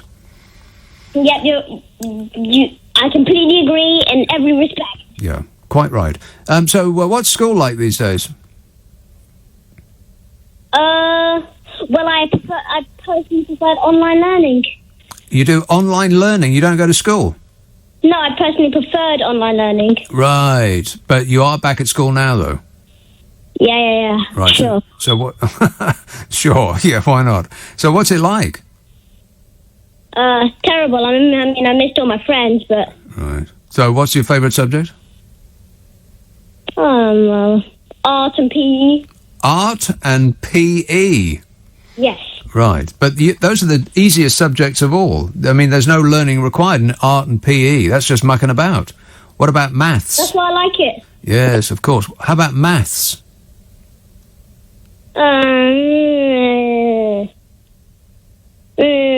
Maybe. A little bit. Yeah, okay. I'm going to give you a test in maths. A pop quiz. Are you ready? Yeah. Right. What is 9 plus 4? 13. Nope. Yes, 13. No, I don't. Don't you have on a calculator? Do not talk back to the teacher. You're going to have to look it up, I'm afraid. I'm very disappointed with the kids these days. There is a perfectly simple sum, 9 plus 4. Couldn't get it right. I gave Ishmael plenty of time and still Ishmael failed. Disappointing. Anyway, thanks a lot, mate. 0345 6060 973. This text says, here goes bashing our... And it says unedited in brackets, as in, got nothing to do with me, says the bloke through the glass. Anonymous text, unedited, in brackets. Here goes bashing our great leader in the name of Black Lives Matter. The English, the biggest wingers, the biggest moaners. Wingers? What? Like the rugby thing. I've done anything about rugby. I couldn't care less, but I know they got wingers. We are the biggest wingers. Did you know that? No. He or she, or it, says the sooner Scotland, Wales, Ireland gets independence, the better. We will not have to listen to these English moaners. Stop whining. He moaned. I can't wait till Scotland, Wales, Ireland gets independence. In fact, I'd quite like some of that myself. How about you? So vaccine passports could be imposed on the public for less than a year, according to plans being drawn up by Downing Street to head off a Tory revolt. The Tories are revolting. Boris Johnson gave the green light, or is going to give the green light on Monday to the development of a system of vaccine certification, which he previously said he wasn't going to do. So why would anybody have any doubts about him now saying that they will only be around for 12 months? I mean, honestly, it comes to something when people doubt everything that a man who was fired twice for lying says. Government ministers believe that the scheme may be essential in reopening venues such as theatres and stadiums, which rely on large crowds. These are the same government ministers who have presided over the worst excess deaths figures in the whole of Europe for pretty much any country in the world other than Mexico and Russia and the US and Brazil and South Africa. South Africa, which is just embarrassing. Isn't it? I mean, why could that possibly have been? Anybody any idea? Yeah. Wait a minute. Ah, yes, led by a clown. I mean, the other countries on that list who have had more excess deaths than we have, Mexico, Russia, the US, Brazil and South Africa, they've got hundreds of millions of people in them. I mean, South Africa is dirt poor, so they've got that. But the rest, boatloads of people. According to the British Medical Journal of the 23rd of March this year, the UK had a higher rate of excess deaths among people aged under 65 than almost any other country in Europe. Only Bulgaria had a higher cumulative excess mortality rate under 65s. Bulgaria, wherever that is. Meanwhile, the Tories are deploying their flag-waving initiative to distract our attention with coloured pieces of cloth on a stick in a £3 million propaganda suite. How's that going, by the way, Bodge? I can't comment on that. The reason that the regime is freaking out is because their own MPs are yelling about vaccine passports. Not, as you would expect, in support, but against. They're against them. Against an authoritarian move from an authoritarian regime. What? I know. Maybe they didn't get the memo. We're all about crushing dissent now. They'd better watch out. Priti Patel's got her eye on them. 72 MPs have signed a pledge to oppose the divisive and discriminatory scheme. That's their words. They say it risks creating a checkpoint Britain. Well, I hate to be the bearer of bad news, but we already have a checkpoint Britain. Like I said before, we got more closed-circuit TV cameras pointing at us than anywhere else on Earth outside China. And China's a very big place, so we got the biggest concentration anywhere. And demonstrations against the regime are banned. If they want to stop us being checkpoint Britain, they've missed that boat. The scale of the rebellion presents a problem for the Prime Minister, apparently, if the plans require primary legislation to enact them. In other words, if the government has to ask permission from the people we elected to represent us. But what if they just bypass them? What if they use the Easter holidays to just ram it through without going to a vote? I mean, the whole idea of voting is so last year. Why have votes at all? Let's just trust the dear leader to do his best and leave all that politicking out of it. Much easier. I feel safer already. I bet they thought of doing that. Mulled that one over a lot. They have, I bet. So ministers are going to try and win over Tory MPs by reassuring them that any new passport scheme would be time limited. I mean, I know it said on the news that they're not going to be doing it for restaurants and pubs, or that's the thought. But restaurants and pubs might be forced to bring that in themselves because it might be dependent on their ability to bring in the punters. See, if you don't actually ask for people's proof of vaccination, then you might be forced to put the tables in your restaurant 6 feet apart, social distancing. But if you can prove that you have a room full of people who have had the vaccine, then you might be able to squash them in again, which will make it profitable to open your business. So the government might not say, well, you have to have it to go into a pub and a restaurant, but it might come down to pubs and restaurants having to insist on it. So it wouldn't make any blooming difference whether the government is insisting, would it? So ministers are going to try and win over Tory MPs by telling them that any new passport scheme will be time limited. No decision has apparently been taken on how long any scheme should last, but it was likely to be no more than a year. Likely to be. Or maybe when a year is up, they'll say, well, we'd better have them for another year. Add some extra details to the passport, add more information of interest to the authorities, for your safety.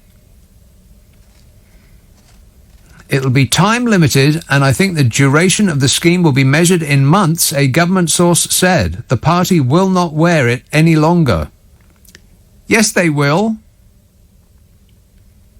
The Conservatives will wear anything that's thrown at them if it means they'll cling on to power. I mean, do you actually think that this crop of grasping chancers will actually walk out or vote against the regime if there's a chance that they can still cling on to power?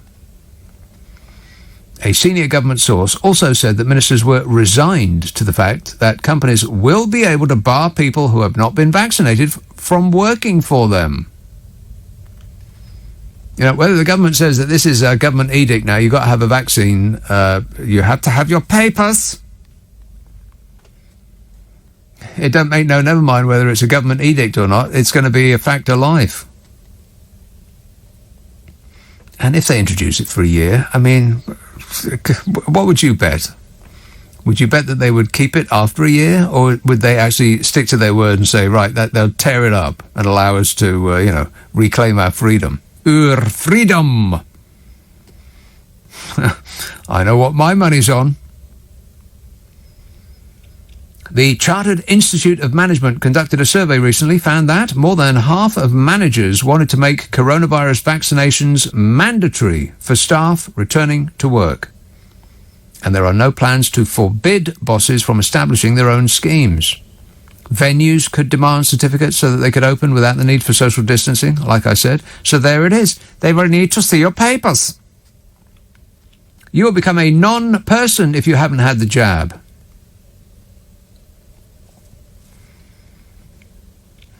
Good news for the doubters, though, to provide proof that people have been vaccinated, tested negative or developed natural immunity. The vaccine passport will be issued through the Test and Trace app, so it won't work. so you can relax. Yeah, the Prime Minister said this week such certificates could give maximum confidence to businesses and customers, which is odd, because he just said that the vaccine the other day was not enough to allow us to meet friends and family indoors. He said that. Even if everybody had had both doses, because, in his words, the vaccine didn't give certainty over immunity.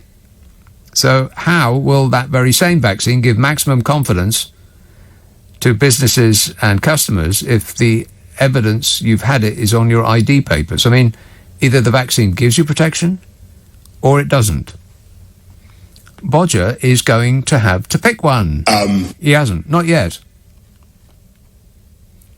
73 MPs from across the three main parties at Westminster have criticised the plans as divisive and discriminatory, including 41 Conservatives and 22 from Labour, which means that a greater percentage of Tory MPs have come out against the increasing authoritarianism of the Tory party than the actual opposition Labour Party. The Conservatives are the party in power and the effective opposition party at the same time. What a way to run a country, eh? Dreadful. 0345 6060 973. Text 84850. Email nick@lbc.co.uk, and if you're on Twitter, it's @LBC.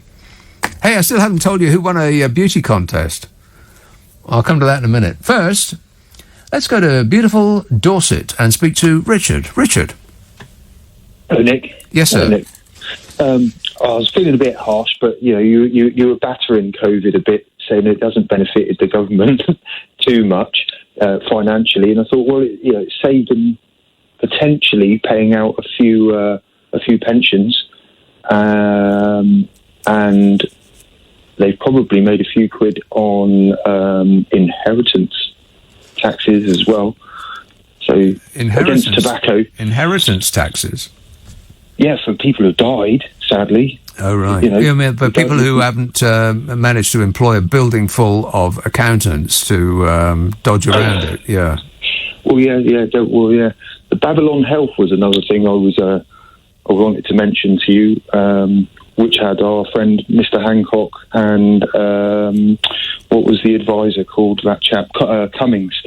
Them two were working together in that amazing health company that provides AI health phone-in service to the National Health System. Well, I've got no idea what that is. I've never heard of it. Yeah, you'd love that, Nick. You should check it out. I'd absolutely love it. You'd love it. You'd love it, because it diagnoses you differently with the same symptoms. Right. Well, like I said, I've got absolutely no idea about that, and so I can't say one way or the other. But thanks for alerting me to that information, Richard. Leave it with me, and I'll have a full report on your desk first thing in the morning, or maybe Monday, or how about Tuesday? Is Wednesday any good? If it's a bloke called Peter. Peter. Good morning. We need a revolution. I'm taking over your radio station. Okay, then. And we need to...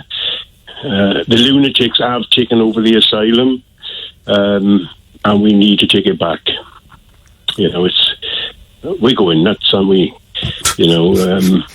We have gone to Lally. Yeah. Why people are just... I think there's something in the water, Peter. There's definitely something being put in our drinking water. We just blindly walk into this abyss without any hesitation. They can do what they want. I tell you what, let's put tax up to 50%. And it will only be for 12 months. It's really, really, really chaotic. On a serious note, nobody is going to have my details on a blasted passport saying that if they want to ask me if I've had the injections, yes, I'd be happy to tell them I have. Right. Show them the little forms I've got. Mm-hmm. Wake up, Great Britain. We're being taken over. We will need to see your papers. We will need to see your papers. It's 1984, as always in the UK. It's like London buses. They're always late. It's 2000 2003. And whatever it is, yeah.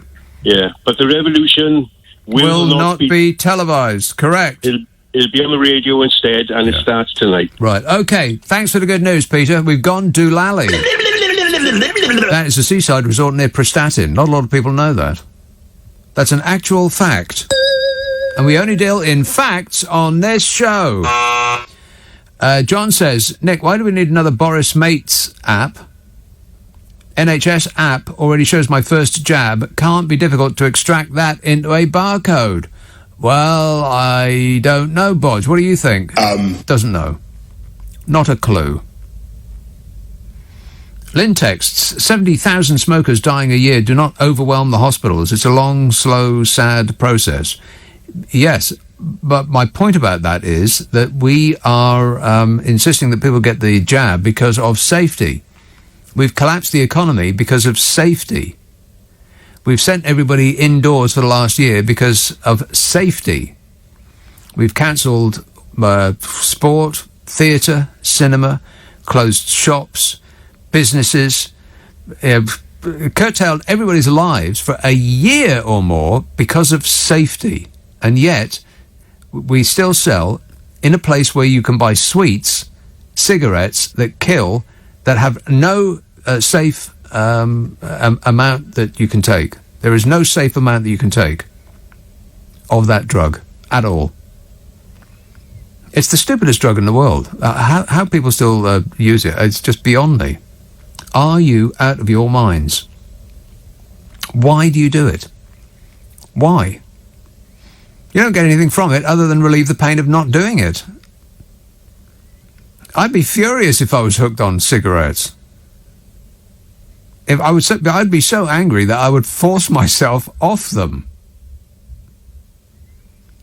But that's the point that I'm making, is that we are determined, apparently, we've decided that we are now no longer willing to risk anything, but only for a certain way of dying. Everything else is, forget it. We don't care. 13 quid a pack, is that what you said? Yeah. Wow. That's insane. 30, and it comes as a daily amount, right? That's 13 quid a day. Do you know what that is a year? No, me either. It's a lot. I think you'll find that is correct. It's a lot. Nearly, here we go, £5,000 a year. What? Oh my God. You got to be kidding me. I'm afraid not. Is that true? £5,000 a year. What else costs £5,000 a year that you don't get any pleasure from? Anybody? Commuting. Well, I don't know. I mean, I went on public transport just the other day, and I got pleasure from it. It was like taking a fairground ride. I was talking about this yesterday. If you missed any part of yesterday's show, then you can get it on a podcast, by the way. It's called The Whole Show, and it is, as it sounds, The Whole Show, with the news and the ads stripped out, which makes it quicker to listen to. You'll save electricity and thereby save the planet. You're welcome. Here is a call in Tooting. Jan. Yes. Hi, Nick. Jan. Hi, good evening. Yes, Jan. I'm the Jan who used to have that bleeper. Oh, right. So you fixed your smoke alarm. I'm calling about something that's interesting. I've just been chasing it up a bit before I get back to you. Yeah. And this is it, because I hadn't realised that it's these advisors to the government as well are behind this and saying things. So this is what they call it, like the future, or it will replace in a year's time. We may not even need all this paperwork and stuff, because the new vaccine is going to be some form of nasal spray. And the universities, even the Oxford University, Lancaster University is leading in it, apparently. Lancaster University, there's no such place. You're making it up. Linking up with Texas. Look, there may even be whatever's going on in Texas. Lancaster University, there's a team of scientists there. They're engineering, strangely enough, these are all the British names, Newcastle disease virus. They've adapted that NDV to produce something to give immunity against the SARS-CoV, the SARS virus. Right. And they've developed it, and they're actually collaborating. This is Texas comes in. With people in Texas. Those dinglings. Right, I find that hard to believe. People in Texas don't believe in science. Are you kidding me? No, I'm not. This is serious. This is facts. You said you're dealing with facts. Right. And your show is great. Your show is really great. I'm quite addicted to it. Thanks, Jan. And you're great, yes. I mean, you're listen, this is now. Yes. They're calling it now. The scientists are thinking about this second generation formulation vaccine, which is a nasal spray. Already there's a nasal vaccine for the influenza that's being used for flu viruses, and it can go around the world. It's easy to administer, like in the... Well, how easy is it to administer? What do you do? Well, just spray it in the nose, and it goes stick it up your nose? Immediately into the respiratory tract. Oh. So these are some of the people... Now, do you have to put it one dose up each nostril? Well, maybe you snort up a row, but well, no, never mind. Do you snort it? Do you pop it? What do you do with it? That's a joke. No, but look here. Peter Openshaw is a UK government advisor. Yeah. And I just found this out actually, and he's the one who and he's Professor of Experimental Medicine at Imperial College London. Now he's just saying that these sprays are going to replace the injections in future. Right. The nasal sprays are easier to administer worldwide, and it would prevent the virus gaining a foothold in the body at an earlier stage. Right. What do they call them? Mucosal immune response. Oh, you had to say a word like... Does it make you feel ill? Mucus. Oh, my God. Now we're talking about mucus on this show. Disgusting. No, wait. The other person who's in there with the government is someone called Sarah Gilbert. Right. And she's been advising a parliamentary committee. Like, all this is... I'm just picking... Blimey, a parliamentary committee? Don't tell me. They'll take 3 years and £10 million and come up with lessons must be learned. No, this is it. I think the vaccine's going to be out because they're all racing. They're all in a race. Oxford University as well, who did AstraZeneca, is racing to get these nasal sprays to replace jabs. So I actually had my jab. I had my AstraZeneca by choice jab. Yes. And now wait a minute. You had it by choice. You mean they offered? Wait a minute. Are you saying that they offered you two different brands of a vaccine and you chose the AstraZeneca one? No. Well, I wanted the AstraZeneca. I didn't want the Pfizer one. Now, why not? Because it wasn't British enough for you? Come on. I didn't want something... I went for the AstraZeneca because it was British one, and also because... That's ridiculous. No, because of course it is. The German one. Huh? And it costs much more, apparently. Yeah. The new one is going to be this global one. I want the one that costs the most. Don't you? Well, I don't know if it's going to be global. If it's going to be a global solution to the problem, then it's the nasal spray they're saying is the one, is going to be the one. And it actually... Let me ask you this, Jan. Yeah. What do you know about it? Well, I've got some details here. Oh, details. You have detailed files. So the team in Lancaster University, they've been using a this is Newcastle, and the name makes me laugh. NDV is a Newcastle disease virus, and they've adapted that to fight the SARS, and they're testing it on animals, and they linked up with Texas University. Maybe animals? That's why people in Texas are all walking around, because they got this spray. They may be already experimenting. Yeah, no, people in Texas are walking around because that's what people in Texas do. No one's going to mess with Texas. No, that's not fact. That's not fact. That is a fact. I think you'll find that is a fact. With Texas University. Do not mess Texas Biomedical Research with Institute. Texas, right. Lancaster University are collaborating with well, we've already established that there is no such place as Lancaster University. There isn't even a place called Lancaster. You're just making all this stuff up. No, you can look it up. I most certainly will do nothing of the sort. Lancaster University. Yeah, you keep saying that. Is the virologist there is Dr. Mohammed Munir, and there's a lady, one there, Dr. Lucy Jackson. Dr. Lucy, she does fantastic work. She's an excellent physician. Yeah. Those three are developing this nasal spray. Right, okay, well, on animals. Yeah, well, they can stick it up my nose anytime they like. All right, thanks a lot, Jan. Thanks for the information. As soon as you get more information, then please pop it down on a postcard and stick it in a postbox. 0345 6060 973. Text 85... What is it? I've lost my mind. I'm just, I've been verbally battered. It's like I've been sitting here in front of a fire hose of words, just spraying me down. I need a towelette. And a hairdryer would be nice. The minimum wage went up by 19 pence an hour this week, Nick. But we need to concentrate on helping smaller businesses stay alive by introducing a universal basic income instead. If we continue raising the minimum wage during this bad period, we will only be left with larger chain businesses.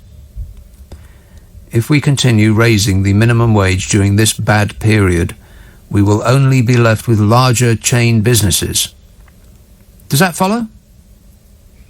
I think that a universal basic income makes a ton of sense. I mean, if they'd done that like a year ago, then that would probably have been a good idea instead of the furlough thing. Just dole out $1,000 or $1,500 a month, something like that. Everybody gets the same, which would obviate the need to employ vast buildings of civil servants to wheedle out people who they don't think deserve it. If you just give everybody the same amount, universal basic income, the clue is in the name, then people will actually spend the money in, in businesses. Of course they will.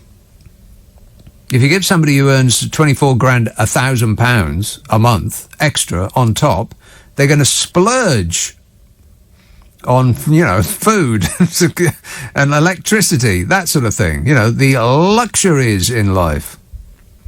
And if you give somebody who earns 100 grand a year an extra £1,000 a month, then they'll probably spend it too.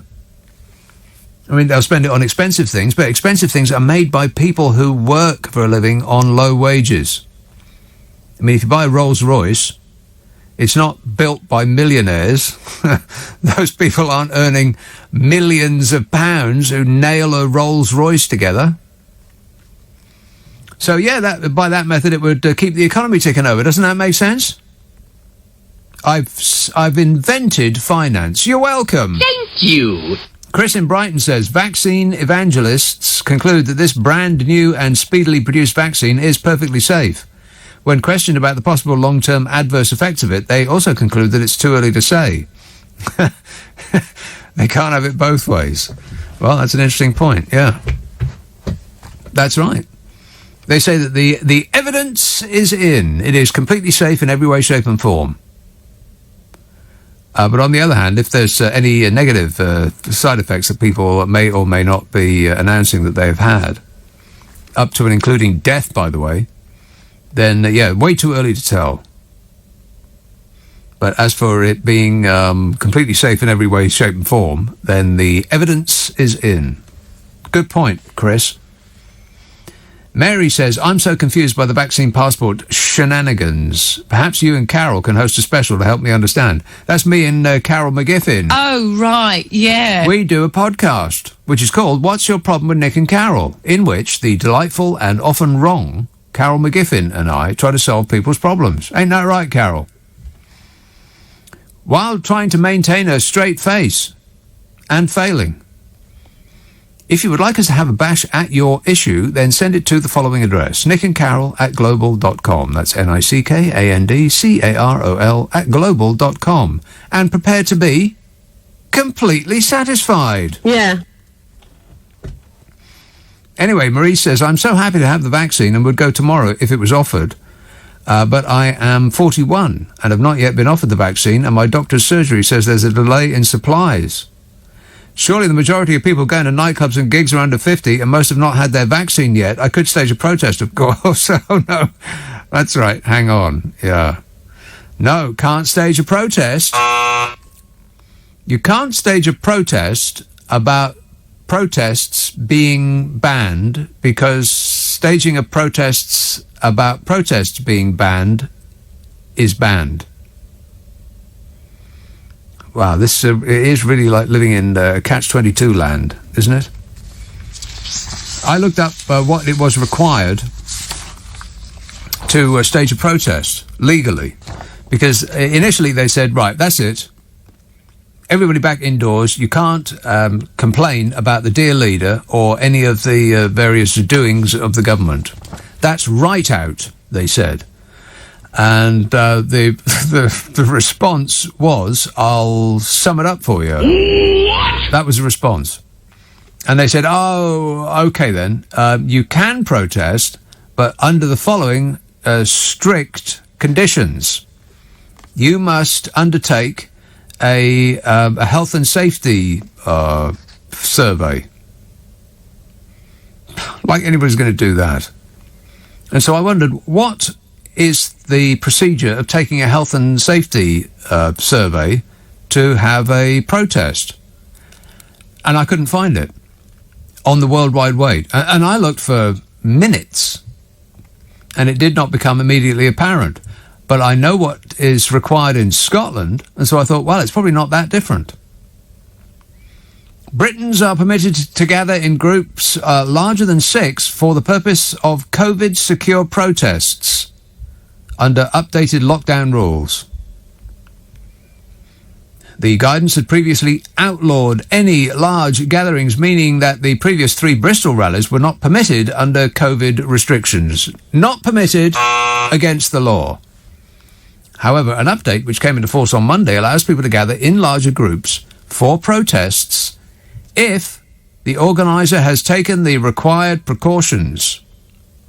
This includes, but is not limited to, completing a risk assessment for the gathering.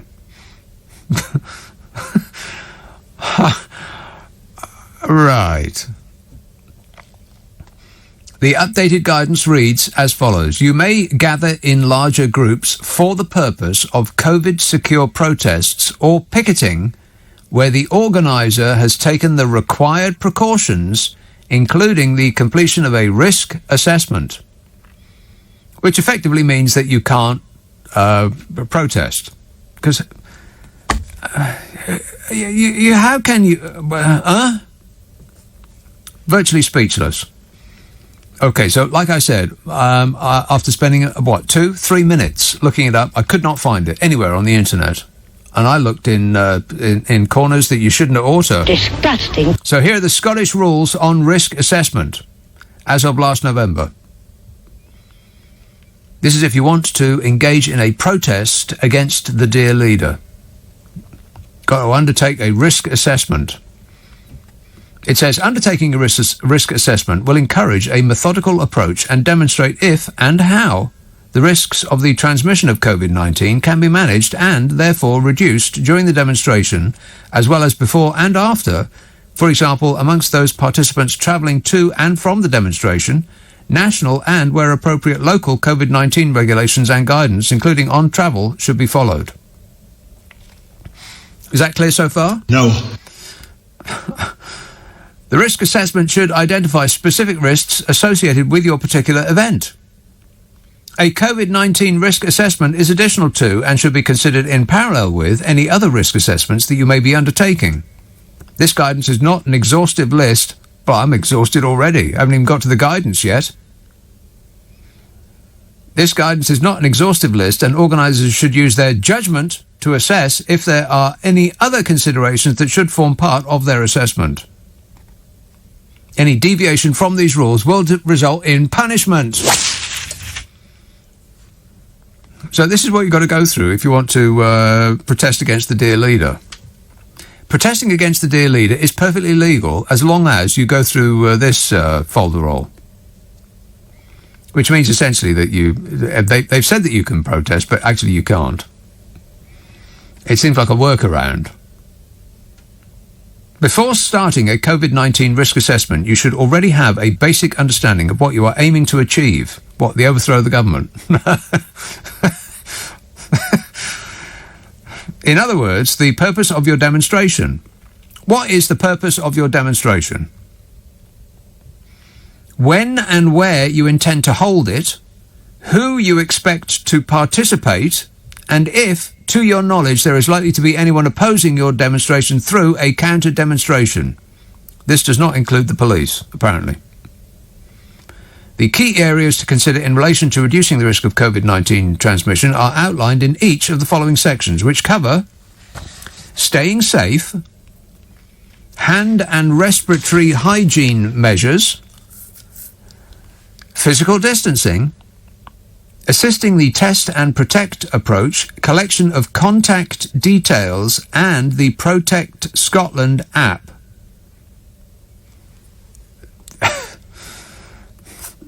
Is that the contact tasting? Contact tasting, testing, tracing. Forgive me. Contact tracing. Yeah, that. Sections also cover face coverings, singing, chanting, and music. Those things are right out. Travelling to and from a static demonstration, engaging with the police and local authorities, and working with other sectors and public services. This is what you've got to go through if you want to protest against the government. Which, I mean, unless you're really super organised, means effectively that you can't protest against the government, doesn't it? Am I missing something here? Now, again, these are Scottish rules. I couldn't find the English ones. The English and the Welsh ones. But they weren't immediately apparent. And like I said, I spent literally seconds looking for them. But it can't be that difficult from Scotland to England, can it? Now, in a brief 3-hour show, I don't have the time to give you all of the terms and conditions that are required by Her Majesty's Government in order to protest against Her Majesty's Government. But of those sections, here are there's a brief summary of a few of them. Physical distancing. These are, you've got to get all this down on paper. You've got to do your research, and you've got to present it in, I've got no idea. On a microfiche? No idea. Physical distancing. People from different households should maintain a physical distance of at least 2 metres between one another before, during, and after the demonstration. Yeah, right. Like, that's possible. If you do not feel that you will be able to keep 2 metres apart from others, you should avoid attending the demonstration to reduce your risk of acquiring infection. To achieve physical distancing, organisers should consider how many people can reasonably congregate within the available space at 2 metres distancing, what they can do to manage the number of people attending the demonstration, and what they can do to proactively encourage and maintain space between households at all times, and what actions they might take if more people than expected attend. That's just one of about 10 things that you've got to cover. And the singing and the music thing, wherever possible, people should avoid singing, shouting, raising their voices, and or playing music at a volume that makes normal conversation difficult or that may encourage shouting. No shouting at a protest. That's right out. So you can protest, but it might not look much like a protest. But other than that, you are allowed to protest. Just as long as it doesn't look like a protest. But you're allowed to protest just as long as it doesn't look like a protest. Is that clear? Negative. Call in Romford. Hemant. Hello, Nick. How are you? Good, thanks. Big fan of the show. I've called once before and will keep listening until you decide to stop. Okay, thank you. Quick point about what you discussed last week about the working from home situation. Yeah. Where I myself have been fortunate to have worked from home for over a year now. Mm-hmm. I've switched employers, no issues, etc. However, this is quoting what Facebook did when its San Francisco-based employees were asked to work from home. Yeah. And many of them relocated to cheaper places like Detroit, Michigan. Why? And then Facebook came back saying, if you're living in Detroit, we're going to bring down your salary because Detroit is a lot cheaper than San Francisco. Right. So if I'm working in London and I'm working from home, then what's stopping my employer saying, I'll get someone from Newcastle or Glasgow, your favorite place, I think? Well, it's one of my favorite places, yeah. Well, why not? I mean, get the best people regardless of where they live, sure. Yes, but then that goes to a race to the bottom spiral. We're saying if we can get someone from Glasgow, we might get someone from Philippines or India or someplace. Well, not necessarily, because, people were did that with their call centres, didn't they? They put them in India and places like that, and their customers were displeased, so they started bringing them back. Yeah, but that's with call centers, which require interaction with customers. When you talk about IT professional jobs and technical jobs, and that's a different predicament altogether. Right.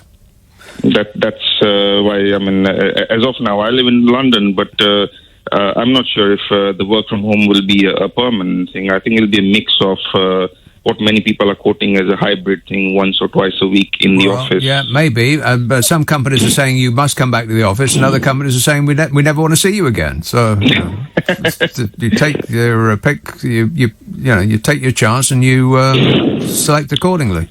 So that brings me to my question to you. Would you do your show from the Bahamas, for example? Well, I wouldn't want to live in the Bahamas, but yes, I would do it from the Bahamas if if I had a paid holiday. Who would refuse that? Of course. And that sounds like a lovely proposition. I'll see you there, Nick. Okay, I'll see you at the airport. Thanks a lot, mate.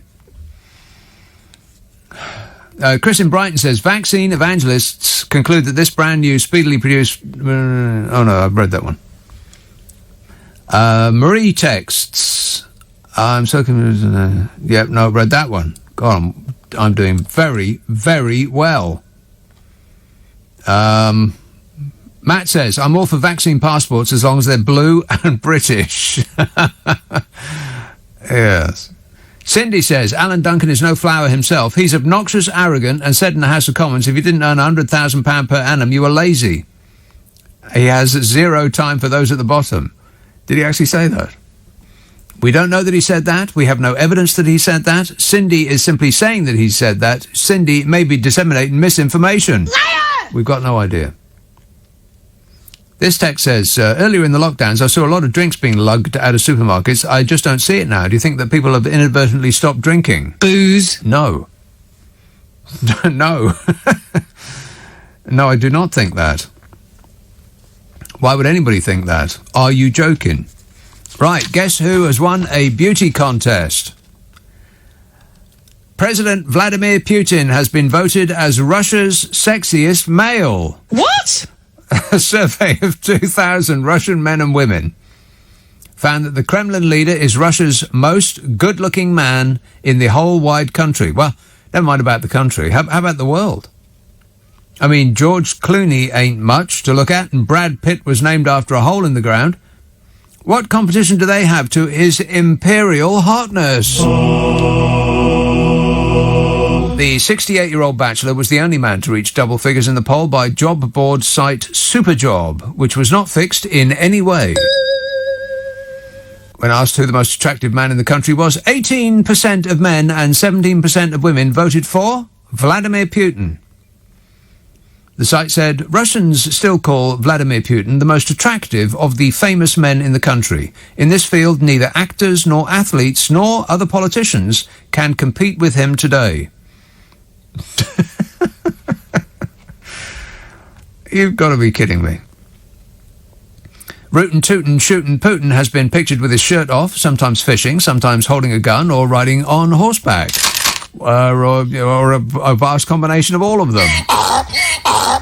Sometimes he is doing fishing and holding a gun and riding a horse while fighting a lion and slaying a dragon. He insisted in 2018, that he was not embarrassed about the topless snaps and said he saw no need to hide behind the bushes while on holiday. Oh, please. As though those pictures weren't totally staged. You're sucking your gut in, Vlad. The photos were largely seen as an attempt to cultivate a powerful image of a man of action, just as our dear leader does the exact opposite. You know, Bodger presents an image of a man who isn't taking any of this seriously, is totally chaotic, nothing is his fault, how could it be? And so can't possibly be abusing his position and is cuddly, like a teddy bear. The sort of teddy bear that Vlad the Insaner would rip the head off. Ain't that right, Bodger? I can't comment on that. And it seems to have worked, according to the latest poll. The tough guy leader of Russia maintained a comfortable lead on his closest competitors, Dmitry Nagiev, Danila Kozlovsky, and Konstantin Kabensky, who are actors, apparently. 2 to 3% of respondents found those gentlemen more attractive than Vladimir Putin. None of those voters have been seen alive since. The results were published days after legislators passed a law allowing Rootin' Tootin' to stay in power as president until 2036. What? God. The survey was carried out in more than 300 cities across Russia by interviewing 1,000 men and 1,000 women at gunpoint. I'm joking, of course. Why would you think this is ridiculous? I'm a very friendly person, very sexy. Everybody says, though, who wants to stay alive. I'm joking. Here, drink this. Please don't poison my pants, Vlad.